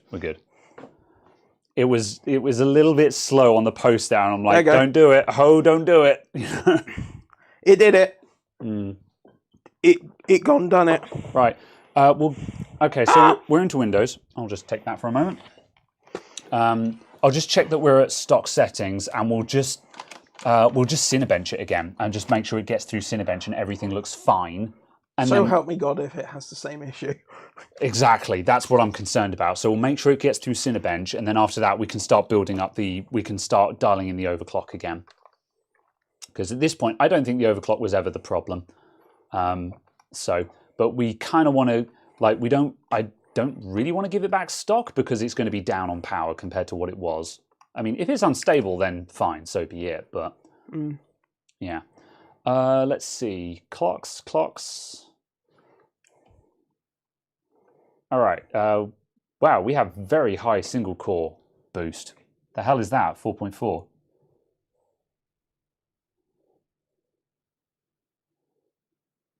I think the motherboard is doing a lot of exotic auto stuff. We know that the BIOS is going to be at stock settings at the moment, so whatever. I'm just going to smash it and see what it does. Multi-core. Multi-pass. Yeah. We also want to look at the temperature just to see what that does. All right. I'm also going to do... Not that. This. No? Yep, you got it. You're just not clicking properly, I don't think. No, I hadn't selected it. Right. I had the XR1 selected, but was clicking on the Live Gamer. We are all-core boosting to 4.4, so I don't know what the hell the BIOS thinks it's doing right now. However, we're doing that at 75 degrees C, so temperatures are certainly under control. We're at about 100 watts, so temperatures are still rising. I think that's heat soak. However... I mean, if it gets through this, then it's further than it was before anyway, so... 1.4 is a little high, but... It's the same voltage it was doing before. Also, for anyone who's worried, even if we don't do it on stream today, I will mem test this before it goes out the shop, just in case. I don't think this is a memory problem at this point, not after everything we've been through. However, I will mem test it just for good measure. However, I don't really want to mem test it on stream because mem test is really boring to watch. So... Yeah. Because also to do it properly, it needs like 4 passes, and that's going to take hours. So yeah, temperatures still aren't great. I think that's just because this is a really crap cooler. Like we were saying, it's an all aluminium cooler. It's not going to give good temperatures with a 100 watt CPU under the bonnet. Yeah. It might be worth dialing in a bit more of an aggressive fan curve on it. Although the fan's already up to 1800 RPM. It's pretty quiet.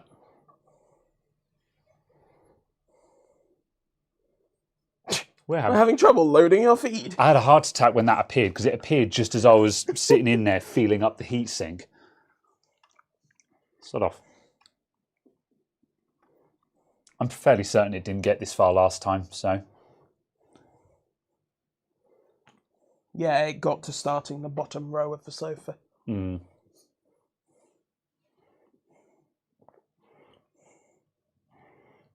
It's also worth noting that although we're hitting 90 degrees C, this is under Cinebench, which is not a worst case scenario, but a very bad case scenario. Games do not apply this kind of workload. So you won't see these kind of temperatures in game. If it can get through Cinebench, it'll be fine in any game, basically. Yeah. Yes, we have repaced it, Arnold. Yeah. It's just a crap cooler. We could probably stick the freezer 7 on there and we'd slash 20 degrees off of those temperatures, I would guess. If we had a mounting bracket. But yeah, I don't have the mount for it. All right. Okay. And it's scored... Oh, we're on 10 minutes. Yeah. Yeah, okay. All right, that's enough of that. We get the idea. However, yeah, that's not awful. Will that give me the best score that it got on the run? No.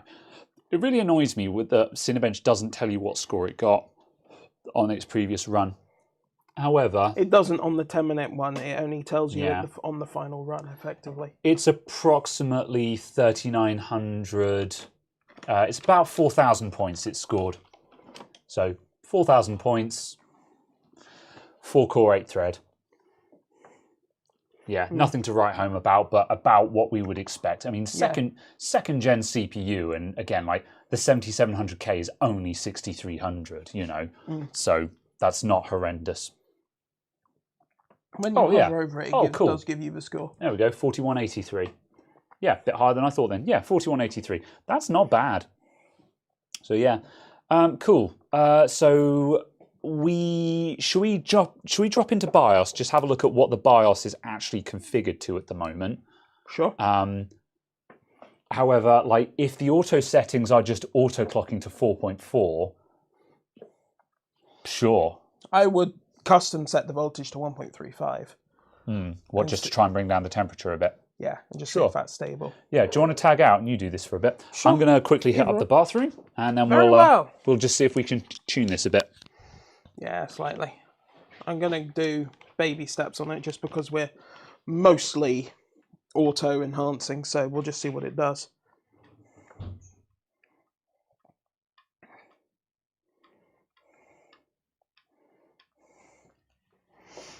Do do do do do do do do do do do do. Right.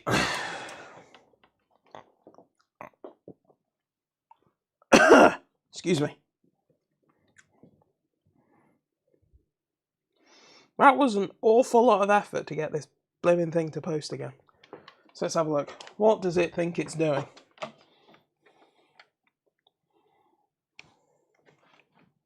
Good, I thought we were on bench cam.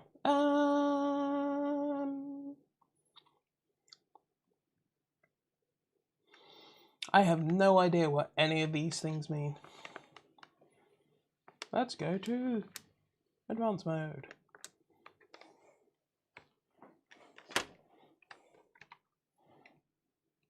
Huh. What? Is that just the default option?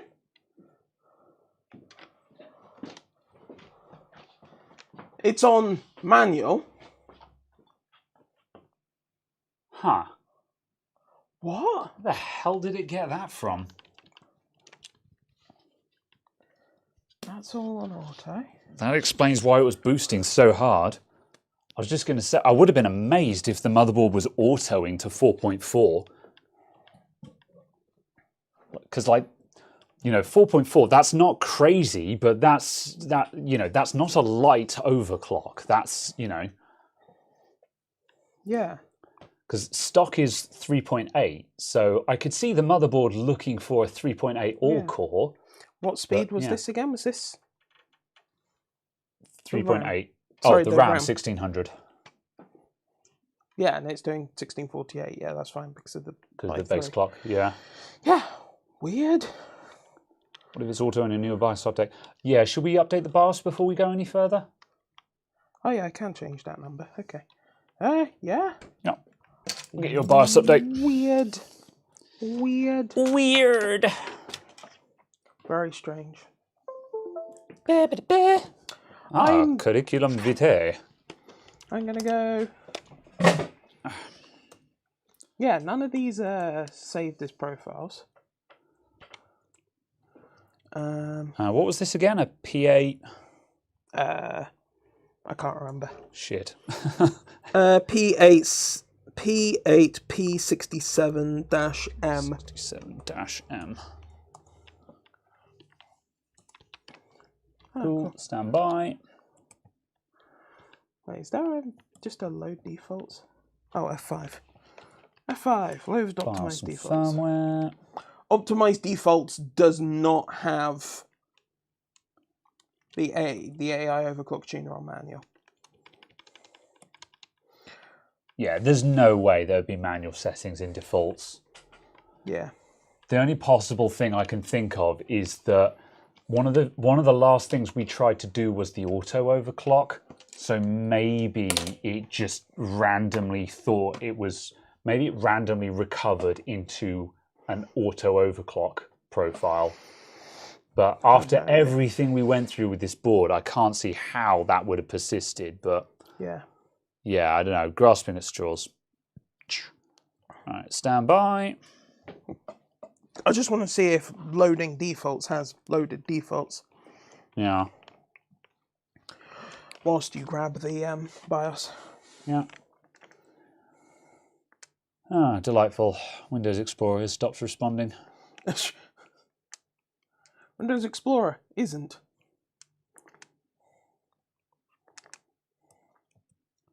So yeah. Oh, no. Okay. Paste. I'll run Cinebench again and just see what happens.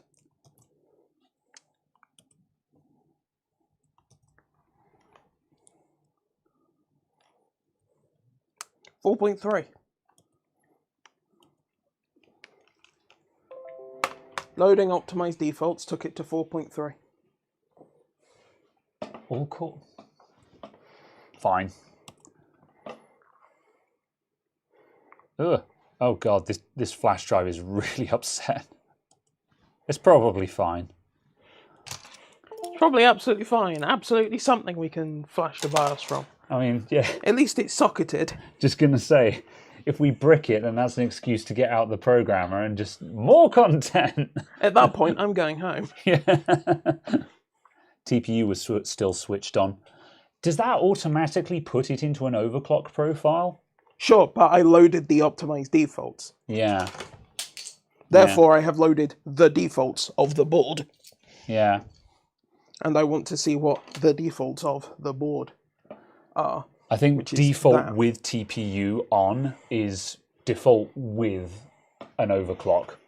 Then that's what the board ships with by default, because I loaded optimized defaults and changed nothing. I mean, I would assume that the board comes out of the box with that switch in the off position. So yeah. No idea. But fair enough. £10 motherboard.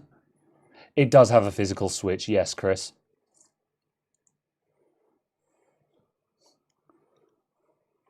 Yeah. So yeah. No, Sleepwalker. It does have a physical TPU switch, which is in the on position at the moment. So yeah, presumably that is why it keeps dialing in this aggressive overclock. Maybe that was why it was on manual, is the previous person had just backed it off a bit, but not realised there was what the TPU switch actually did. Because I didn't know what the TPU switch did. Yeah. Because I've never really spent any time with Intel boards of this era. Yeah. So, very well. Is the package power higher? We were previously seeing about 110. Yeah, 110. Yeah, it's about 110 again. Yeah. When we were down at sort of 4 gigahertz flat, 4.1, that kind of area, it was down at about 100.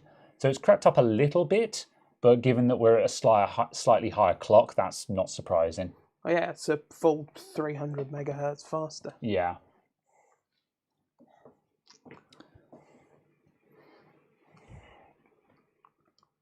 So this entire time, you've basically had the big overclock physical switch on, going, why is this overclocked? I mean, kind of. I guess the issue is we're not sure what that switch entails. I would expect that switch, I expected that switch to be a enable all core boost, disable boost timeouts and stuff like that. I wouldn't expect it to actually dial in a megahertz overclock.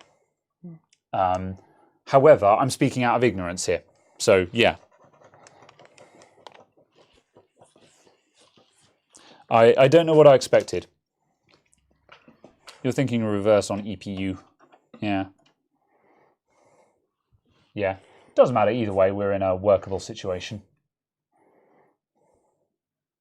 Oh.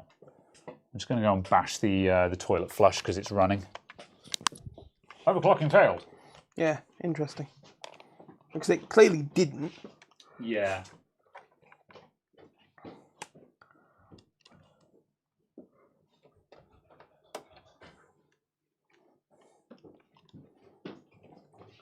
That is not what I wanted. If we're going to bash in a manual overclock, I think we should switch off the TPU switch because I think it's interfering. Where is the stuff?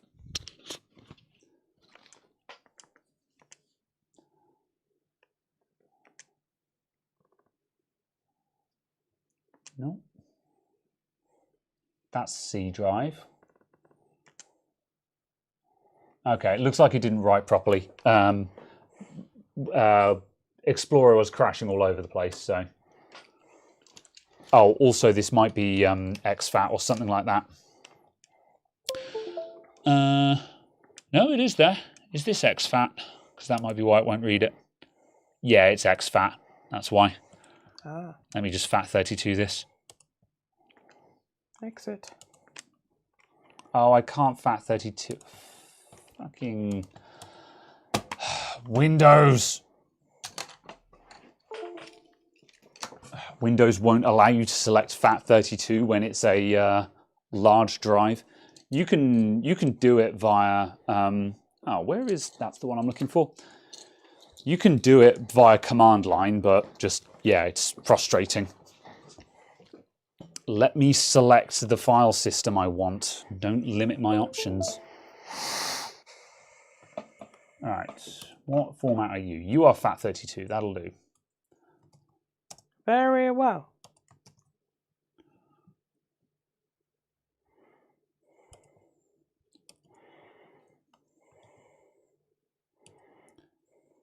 Oh, don't hang up on me again. What is it with this zip file? Every time I try and interact with it, my laptop starts hanging.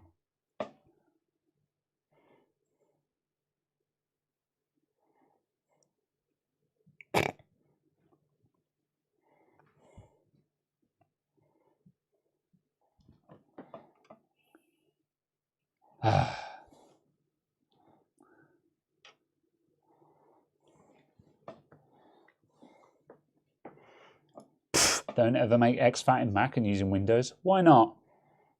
I've done that many times and not had issues. Oh, my days. Yeah, right. I have 7-zip installed. I should do. I just right click and 7-zip. Yep. Open archive. Right.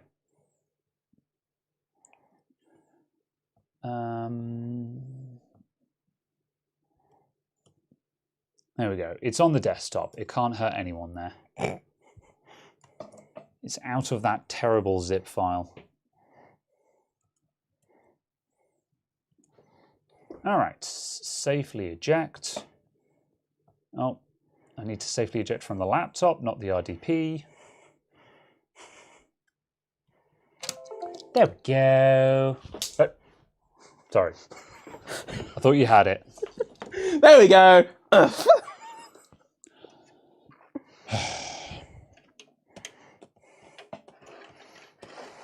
Stay. Easy flash. Aha. PS4, that's the one. Yeah. Boop.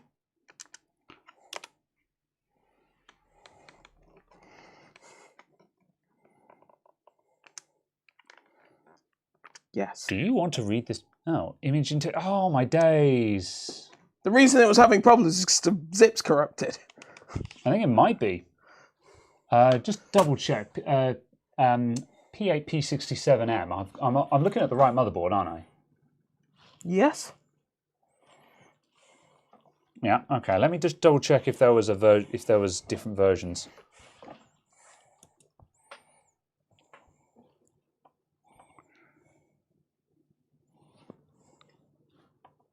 No mention of it. Okay, I'll just re-download it again. Something feels very wrong about that download. Right, let's go to desktop. All right, I'll do it from the stream PC this time. Okay. Very well. Well, apparently my laptop can't read a zip file, so... Unless the zip file is just broken. Yeah. I don't make the rules. 4096. File size is correct. Replace. Done. Safely eject. Is there a... Safe to remove. Is there a Pro? Just because the board, the actual name of the board doesn't say Pro, but the like KCC RAM MSQ says M Pro. Ah. That might be it. Let me just try...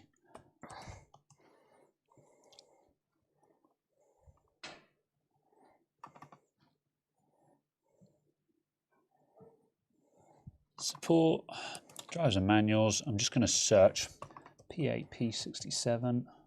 Yeah, it might be that. -M. Yeah, I think you're right. I think there is a pro and a non-pro. So why does the actual name on the board?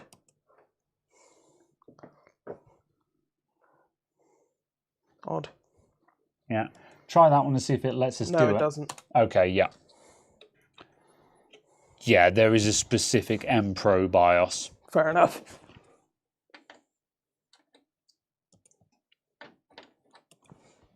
Have a device. What a heckin' clown fiesta.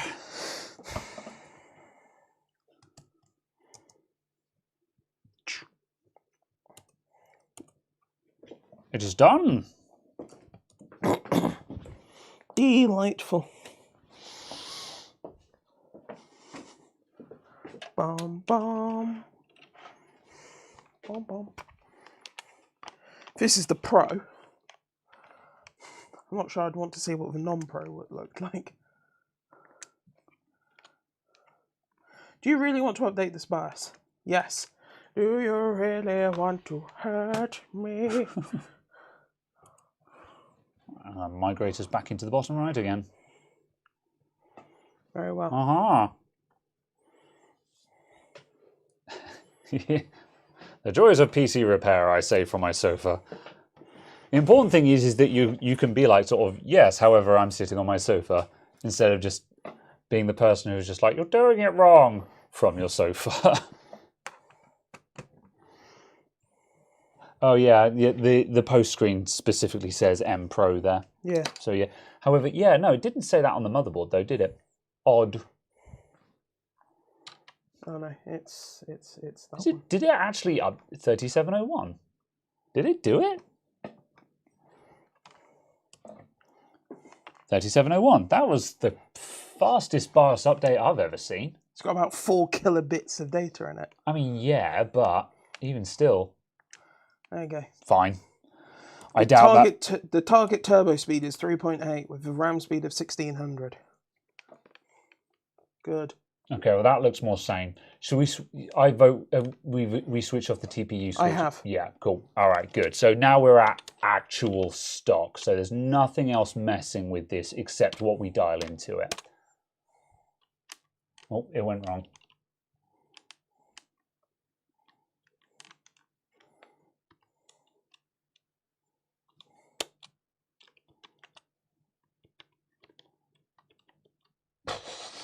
Internal PLL voltage, yes. There we go.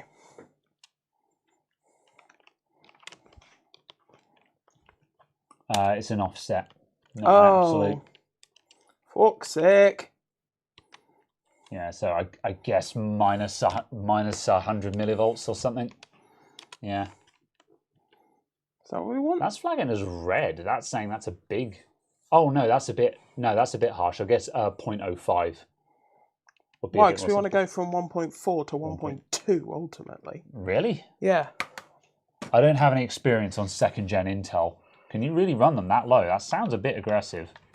That is very much what Chris was saying. Yeah, it's saying 50 millivolts is red as well. It might just be saying that just... Damn. This board is pedestrian. Yeah, it reckons anything more than 20 millivolts is aggressive, apparently. Was it? Yeah. 4 gigahertz of 1.2? 1.275, yeah. Which would be... Yeah. Oh... Well, put in... Which would be about there. Yeah, put in minus 100 millivolts and let's see what we get. Oh, yeah, absolutely. Yeah. That's fine. I will do that. And we'll just double check our get isn't really wonky. Yeah. So that would be unfortunate. Yeah. It's also offset is weird. I like the idea of voltage offset versus absolute, but it just never seems to work very well in practice. I don't like offset as opposed to absolute. Yeah. Because I want to type in 1.225 and get 1.225 and have it be a set of 1.225. For those who aren't familiar with overclocking, when you're setting voltages, there's two ways. You've got absolute and you've got offset. If you set in it, absolute means if you say run the CPU at 1.3 volts, that means you're saying run the CPU at 1.3 volts. Whereas an offset means run the CPU at whatever automatic says plus or minus the specified amount. So in this case, we've got an offset dialed in. So we're saying run it at whatever your default is minus 100 millivolts. So what's our guess? Which is 1.386. Which is fine. Yeah. And our package power obviously is 86 now. Yeah, so we've just dropped like 15 watts out of it by dropping the voltage. And the clocks. Oh, so 300 that megahertz lower. Okay, yeah. So that's fine. Yeah. We'll waffle for a cycle, then I'll stick it up. Yeah, fair enough. My blot, is this thing on? You're fine, Islam. How you doing? Same BIOS, it didn't update. Oh, were we on 3701 already? I think we might have been. That might explain it. We did a thing. Fine. We have done the thing. It was on the latest BIOS from the start. Okay, yeah, we were wrong because we were looking at the wrong motherboard earlier on in the stream. Yeah. Which is why we thought there was an update available. So, yeah, good. Whatever. Non-Pro gets 3703. Yeah, there we go then. Yeah.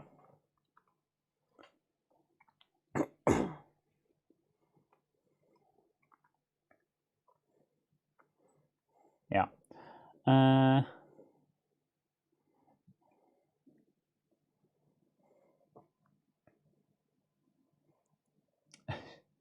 Sleepwalker says, did the other half say, why have you been streaming for 4 hours? No. However, we are at 3 hours 30. We should wrap up soonish. Although I think we're coming up to an end. We're gonna fiddle with a couple more clocks, and then I think we're done. This took a bit longer than expected because we got stuck in no post hell. However, yeah, we've got something here. I'll only have the YouTube VOD to go on, but I'll probably edit this into a mainline video just to try the format. Like, sure, it was a live repair, but yeah, who cares? Like, all of the regulars are here. Well, no, not all the regulars are here. There's going to be lots of people who watch the channel but don't tune in for the live stream. Failing that, there's an awful lot more people who are subscribed to the channel who don't watch the live streams. So I can double dip. I'm allowed. Yeah, what are the temperatures? 70. Oh yeah, and we're most of the way through. Yeah, so we've knocked. Which is high. Yeah, well, it's not great, but we've knocked 20 degrees out of the temperature as well. Well, yeah, we're 20 watts. Again, we're also 20 watts lower. Yeah, we're 300 megahertz slower than the last run we did. So this is, I suppose, the interesting thing will be to say what this does to the score. It'll be interesting to see if it makes a meaningful difference. Theoretically, we should see quite a big hit to the score from that. 100k special is in the works. It's nearly there. It's just got some. It needs the polish, and the polish is the hard work. I am working on it. I just haven't gotten anything done this week because it's been a frustrating week. Hence the stream title. Yeah, just this week, it just hasn't. Nothing has happened this week, basically. Some weeks I get stuff done, some weeks I don't, and this is a don't.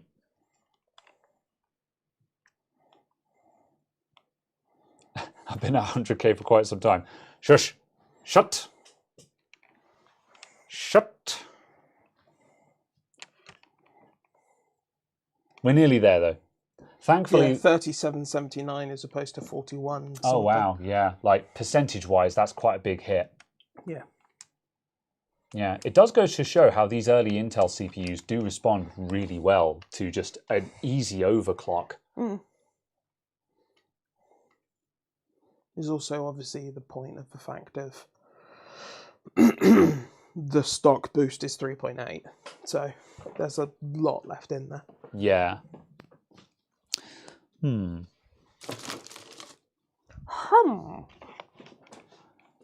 Getting some Kit Kat thins. Some Kit Kat Thins. All right.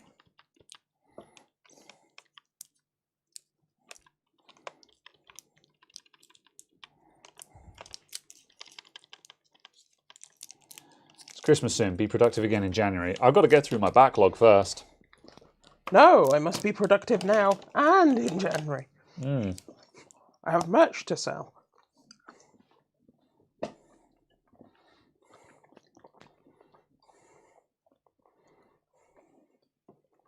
Oh, that didn't look good. That was way too quick. Yeah, rip. That's cool.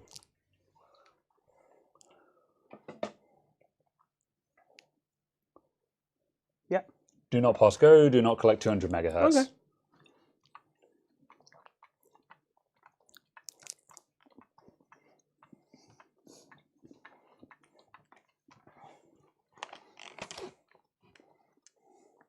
What was that boost you went for? 4.2. Hmm. With 150 offset. Yeah. Which in theory should have worked absolutely fine. Yeah. I mean, we don't know that this CPU isn't a potato. But yeah, absolutely. But just the fact of obviously it doing 4302. Yeah, it was doing that at like 1.4 volts though, wasn't it? So to do 4.2 at 0.15 of a volt lower doesn't seem that unrealistic. Unless it was already hard into the diminishing returns. Because 100 and something megahertz is a reasonably large amount.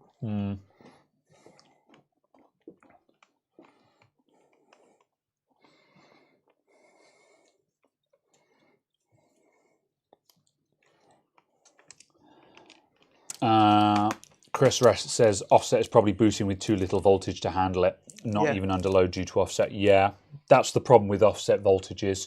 Yeah. If we could dial in an absolute, I will 1.3. double check that in a minute. Yeah, I'll be surprised if it doesn't have an absolute. It might be just buried under additional options or something. So yeah. Tom Morgan says run Heaven on it. Yeah, we will. Oh God. Yeah, Clock Watchdog. Yeah, that's CPU. Yeah, it's the CPU. That's fine. Heaven doesn't mean anything because Heaven doesn't hit the CPU. Along with a mem test, I will Heaven this before it goes out the shop because we haven't touched the graphics card on this thing yet. But we've no reason to believe there's anything wrong with the graphics card. Everything we've been doing has been CPU related, and that's where it's been falling over. If you drill into advanced, there might be an option to say go into automatic by default as well. Sorry, go into advanced by default. There is. I just didn't. Yeah, fair enough.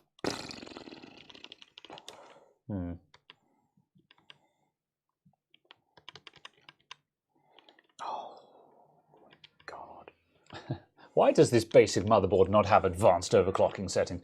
Well, not even that. Why does it not just have not offset? CPU power management? That's what. Oh, is that where you were? Is. Yeah, okay. No, ignore me then.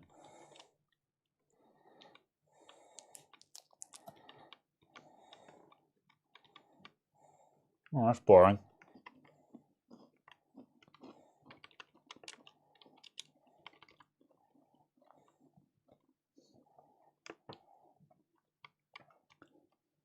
So that's just that. Yeah. That's not going to give me anything, is it? No. Boot might be where the go to advanced by default is. Oh yeah, that's what I just changed. Oh right, yeah. I looked away at chat.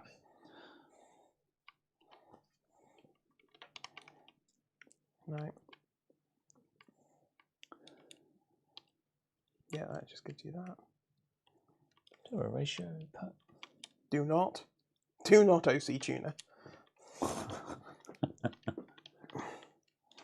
If you go internal PLL over voltage again, what does that do? Yeah, that doesn't change anything. Yeah, I was going to say sometimes setting things to enable changes what other options you get, but no, it literally is just offset only. Fine. I mean, at the end of the day, it came in at 4 gigahertz. So as long as we can give it at least a stable 4 gigahertz, it's going out with the same performance it came in with. Yeah. We're just messing around just to see what else it might have in it. Because even if it's stable at 4.1 minus 100, we're still going to have to back it off a little bit further than that anyway, because we need to go to the point where we need to go to the red line and then back up a little bit.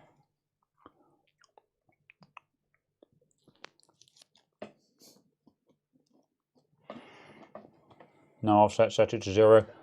I mean, we can do, because it's going to be hit with gaming workloads, so it's just nice to bring the voltage down a bit, because that brings your heat and power consumption down a bit. Because 1.4 is massively excessive. Yeah, 1.4 is a bit OTT. I mean, it's not like anyone cares if this CPU burns out in 2 years, but because it's already a 10-year-old CPU. Yeah, absolutely. So it's just more of the case that it was excessive. Yeah, that's true. Ah.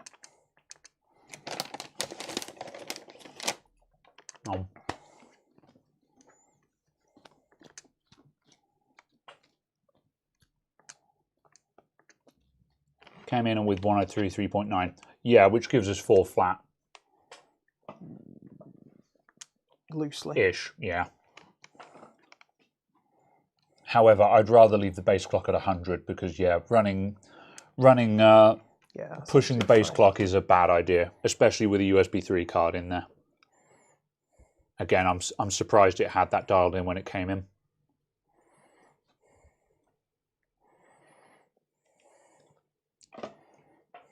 Right, off we go. 91 watts, so we've gone up by a scooch.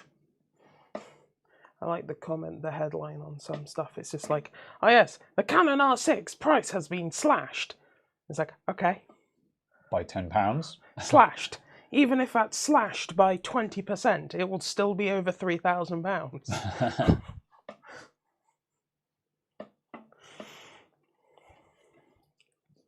Whilst I'm not turning my nose up at 20% discounts, it's still the case that it's like, it doesn't make it an instant buy for the average person.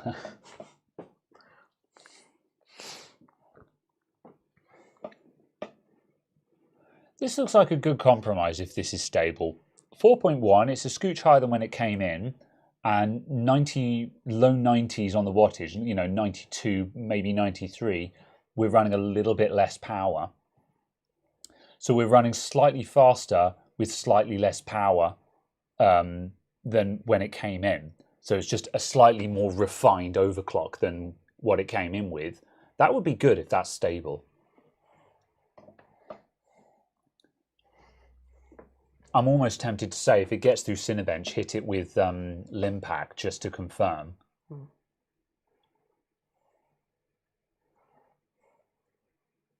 You got to head off. No problem, Paige. Have a good one.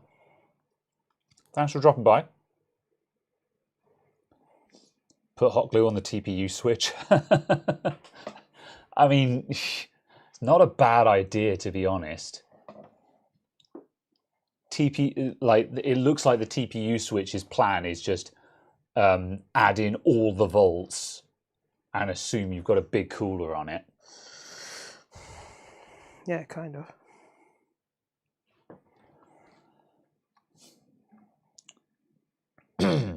SpaceX mission has landed on the drone ship now as well. Ah, good for them. That was quick. Operation successful. Temperature, you're on your phone and can't see. Temperatures with 70s. 70 even. Yeah. This heat sink is really susceptible to heat soak, though. I'll be amazed. Although that's, it looks like it's actually holding 70, doesn't it? Yeah, it'll flash to 71. But yeah, it's not terrible. It looks like about 90, 95 watts is the limit of this cooler, because 100 watts and we were seeing 90 degrees C. So it looks like we were literally at the limit of what the cooler is capable of dissipating. And as soon as we go past 95, that's the point where the cooler was just falling behind. Whereas at the moment, because we're within its limit, it's actually keeping up. Ah, wah. Wah, wah, wah, wah. Yeah, you just have to dump more volts into it. That's more than stable without an offset, as proven already. Yeah, fine. Let's do 4.1 no offset and call it a day, shall we?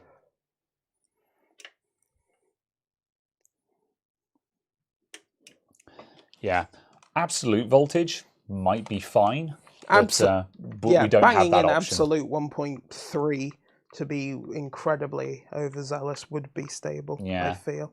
It's because the voltage is bouncing about, isn't it?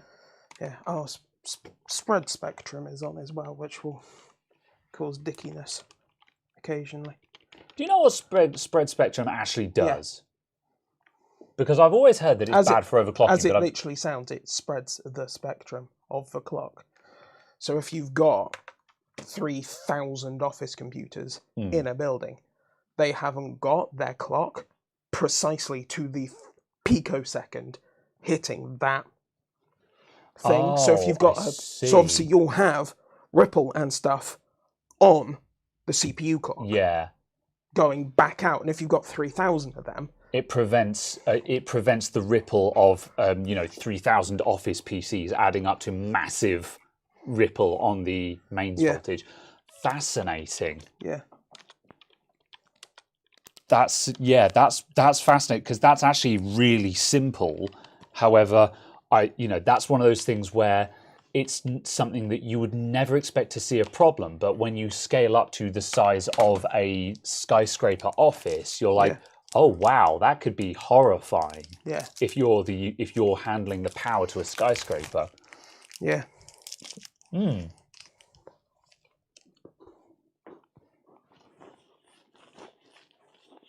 Check drivers, advanced optional drives in window to update.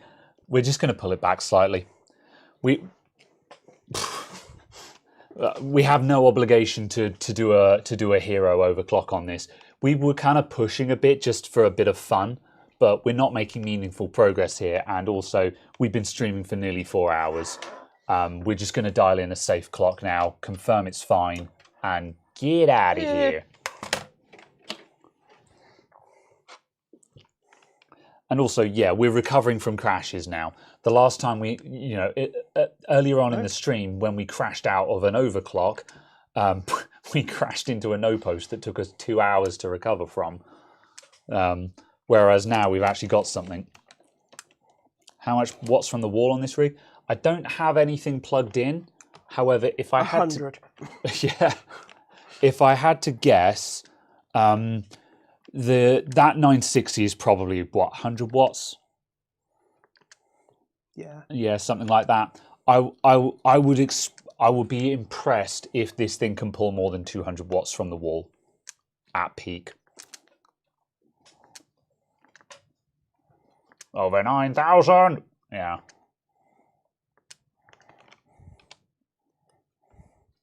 Have we got more than 8 gigs of RAM? I don't know. I'll be surprised. Oh yeah, that's a 16 gig kit. Excellent.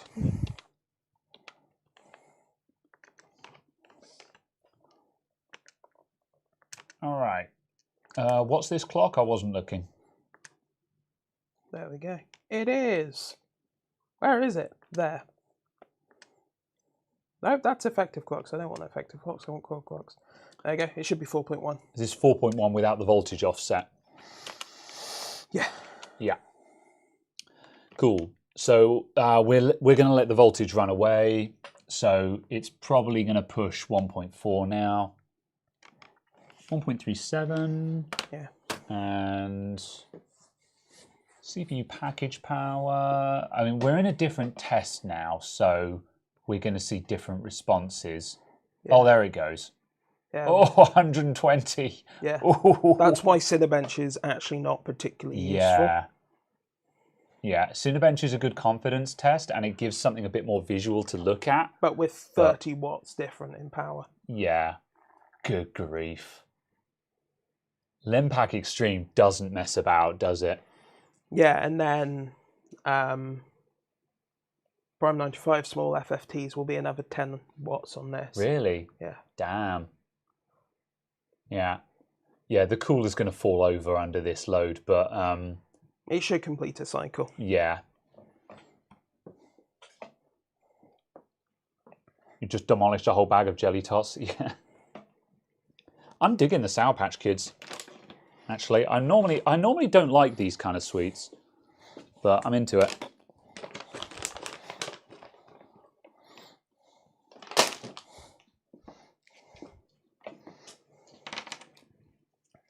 What the fuck is a jelly tot? Basically the same as the Sour Patch Kids, I think. I assume it's just like a jelly baby.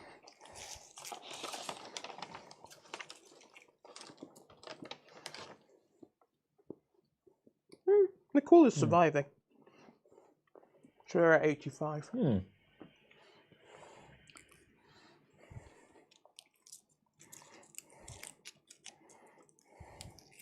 I'm impressed because it was looking for 90 degrees at 100 watts, 110 watts. I think the fan's faster. Yeah. Oh, fuck me, I forgot how slow these CPUs were. Yeah. I've been used to a 5950X. Running 31s in this test. And yeah, this is probably going to take a couple of minutes. Although again, like I'm kind of happy that it's taking long enough for heat soak to hit that cooler. It's obviously spiked the temperature high enough to put it onto a higher fan speed than it was before. Because yeah, you can actually hear that the fan is spooled up harder. What's the fan running now? It was previously running about 1800 RPM. That sounds like it's up at the 2000s now, at least. Left side, maybe? 18. Oh, yeah. 18, 19, 2000. Oh, yeah, maybe it was 1700 RPM? Don't know. Oh, interesting. Okay. You can see... interesting, though. Something this is showing is the voltage does seem to be going up ever so slightly as the package temperature is going up. Which is interesting. Ah! Stop with the hoverovers. Hoverovers, go away. Thank you.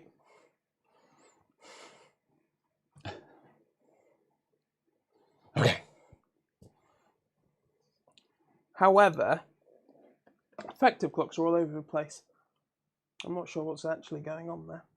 Did it just throttle because the load has fallen off? Yeah, I'm not sure. Yeah. Unless it's just finishing. Yeah, I was just going to say, unless it's just finishing up and it's preparing for the next one. Why doesn't this 10-year-old CPU match my current top-end CPU? No, it's more the fact of it's horrifying that we've scaled so much. All right. Okay, that's stable. So yeah, that's just hit load again. So, and yeah, the CPU cooler is holding it below 90. So we know that that's not going to actually melt in a worst case scenario situation now. Good.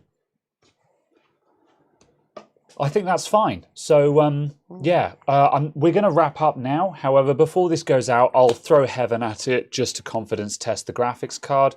We've no reason to believe there's a problem there. And I'll also throw memtest at it as well, just to sanity check the RAM. Although again, if there were any problems with the RAM, I would expect to be seeing problems in Limpack as well. Yeah, Limpack would definitely throw up issues. Yeah. So we've no reason to believe there are any more issues, but I'll run a couple more tests just so we've thrown everything at it. Seeing the clocks bouncing around, we might be massively memory bandwidth starved. Oh, do you reckon it's waiting for the memory? And that's why the effective clocks are all over the place? Yeah. I mean, that would make sense. Because Limpack is memory bandwidth constrained on DDR4. Yeah. Even on super tuned DDR4. Yeah. So it's a case that DDR3, obviously, you're dropping another, 30 gigabits per second throughput? 30 gigabytes a second throughput off? Yeah. So just to make sure my understanding is correct, the difference between the core clock and the effective clock is the effective clock is accounting for time when the CPU is waiting versus clocks where it's actually doing something. Yeah. So the effective clock is the actual clock, if that makes sense. Yeah. And then just the core clock is just what it is set to. Yeah. So it's aiming for 4.1 maximum or 4.099. Yeah. However, because we're memory throttled at the moment, the effective clocks are significantly lower because that is accounting for the time the CPU spends waiting for the RAM to respond. So yeah. That's what I'd assume. Yeah. Which might be lessened if you had way more L2 and L3 cache. Potentially, yeah. Yeah, because this CPU probably has bugger all cache, because again, it's from the era before people actually started caring about cache. But yeah, but you'd need like megabytes worth of L2 and hundreds of megabytes worth of L3. Yeah, you'd need a Xeon or you need a workstation CPU. Yeah. For that to actually start mattering, because that's one of the things you'll find in a workstation CPU is a metric butt ton of cache. Yeah. It's why 3DV cache is so interesting. Because it makes it far easier to dump that level of cache onto something smaller and consumer. Very good. All right. I think we're done, aren't we? We'll leave it to run while we close on out. But yeah. Any videos in the line? No. There is nothing. I mean, no. In actual fact, there are... it must have been love. I got a HP that hit the wall. I got a HP that hit a wall? No, I hit the wall trying to fix it. I put a lot of time in on it and ultimately could not fix it. I think the CPU is dead, so I've ordered a replacement motherboard, but I'm going to edit the whole video together because I've got a horrible feeling that I'm going to release that video and someone's going to be like, you should have checked this. I'm going to be like, oh, it might have been that. And now I've already replaced the motherboard and the laptop has gone out the shop. Fine. Which is one of the reasons why I don't like releasing the failure videos, because people will tell you stuff when it's just too late, you know. However, you know, I did a lot of work on it. I'll release that video anyway, just as an interest thing. And when I put in the replacement motherboard, it will work again. Moral of the story, even if you fail to fix the laptop, don't forget that buying a replacement motherboard on eBay is still a valid option. You're still allowed to do that. Assuming a replacement motherboard at a reasonable price is available. £800 and the laptop was $200. Because the problem is when you learn board repair, it's very easy to fall in the mindset of if you couldn't repair the motherboard, then the laptop goes out as a no fix. It's like you can just buy another motherboard for it if they're available at a decent price. So yeah, gonna.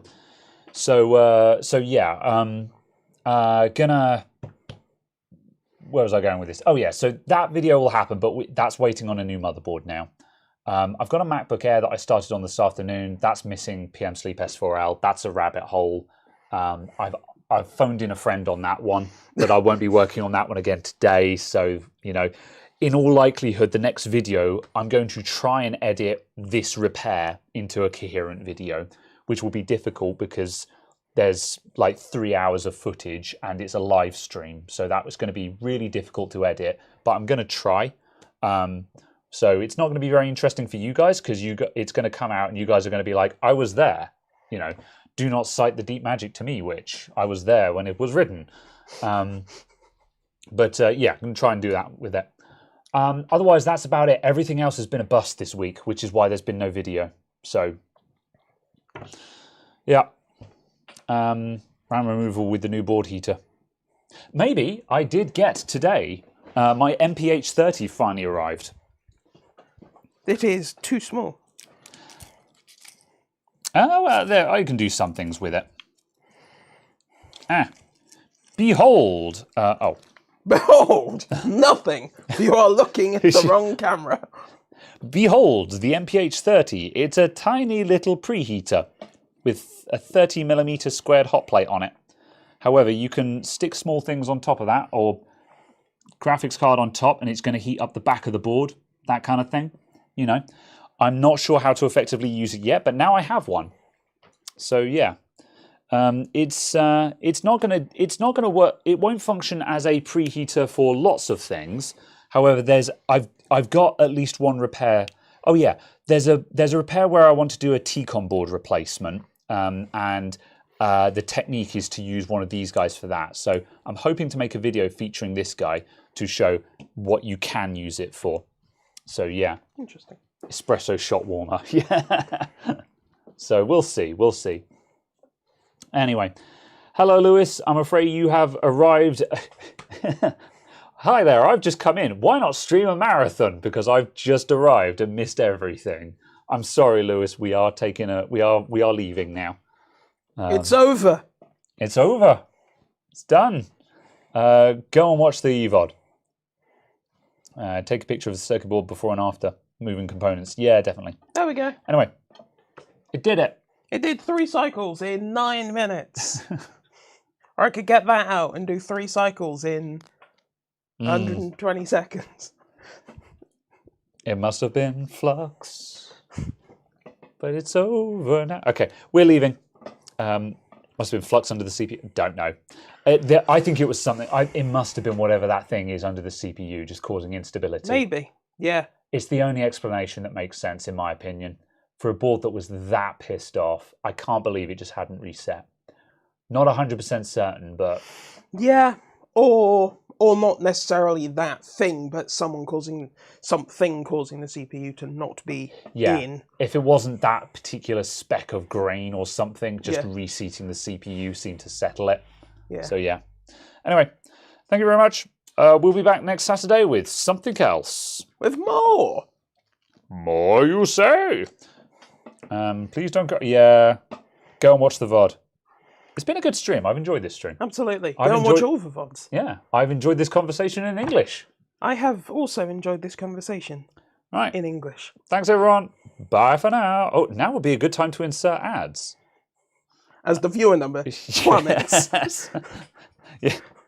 Yeah, Linus was talking about that in a recent video. You know, you can never say in a YouTube video, so to summarize, because that is basically the cue for everyone to be like, cool, the video is over, and close the tab. There are certain things you have to avoid saying because it just tanks the views. And I'm just like, it's horrifying, but it's true. Anyway, in summary, we're leaving. Goodbye, everyone. Bye. Until next time. Come again.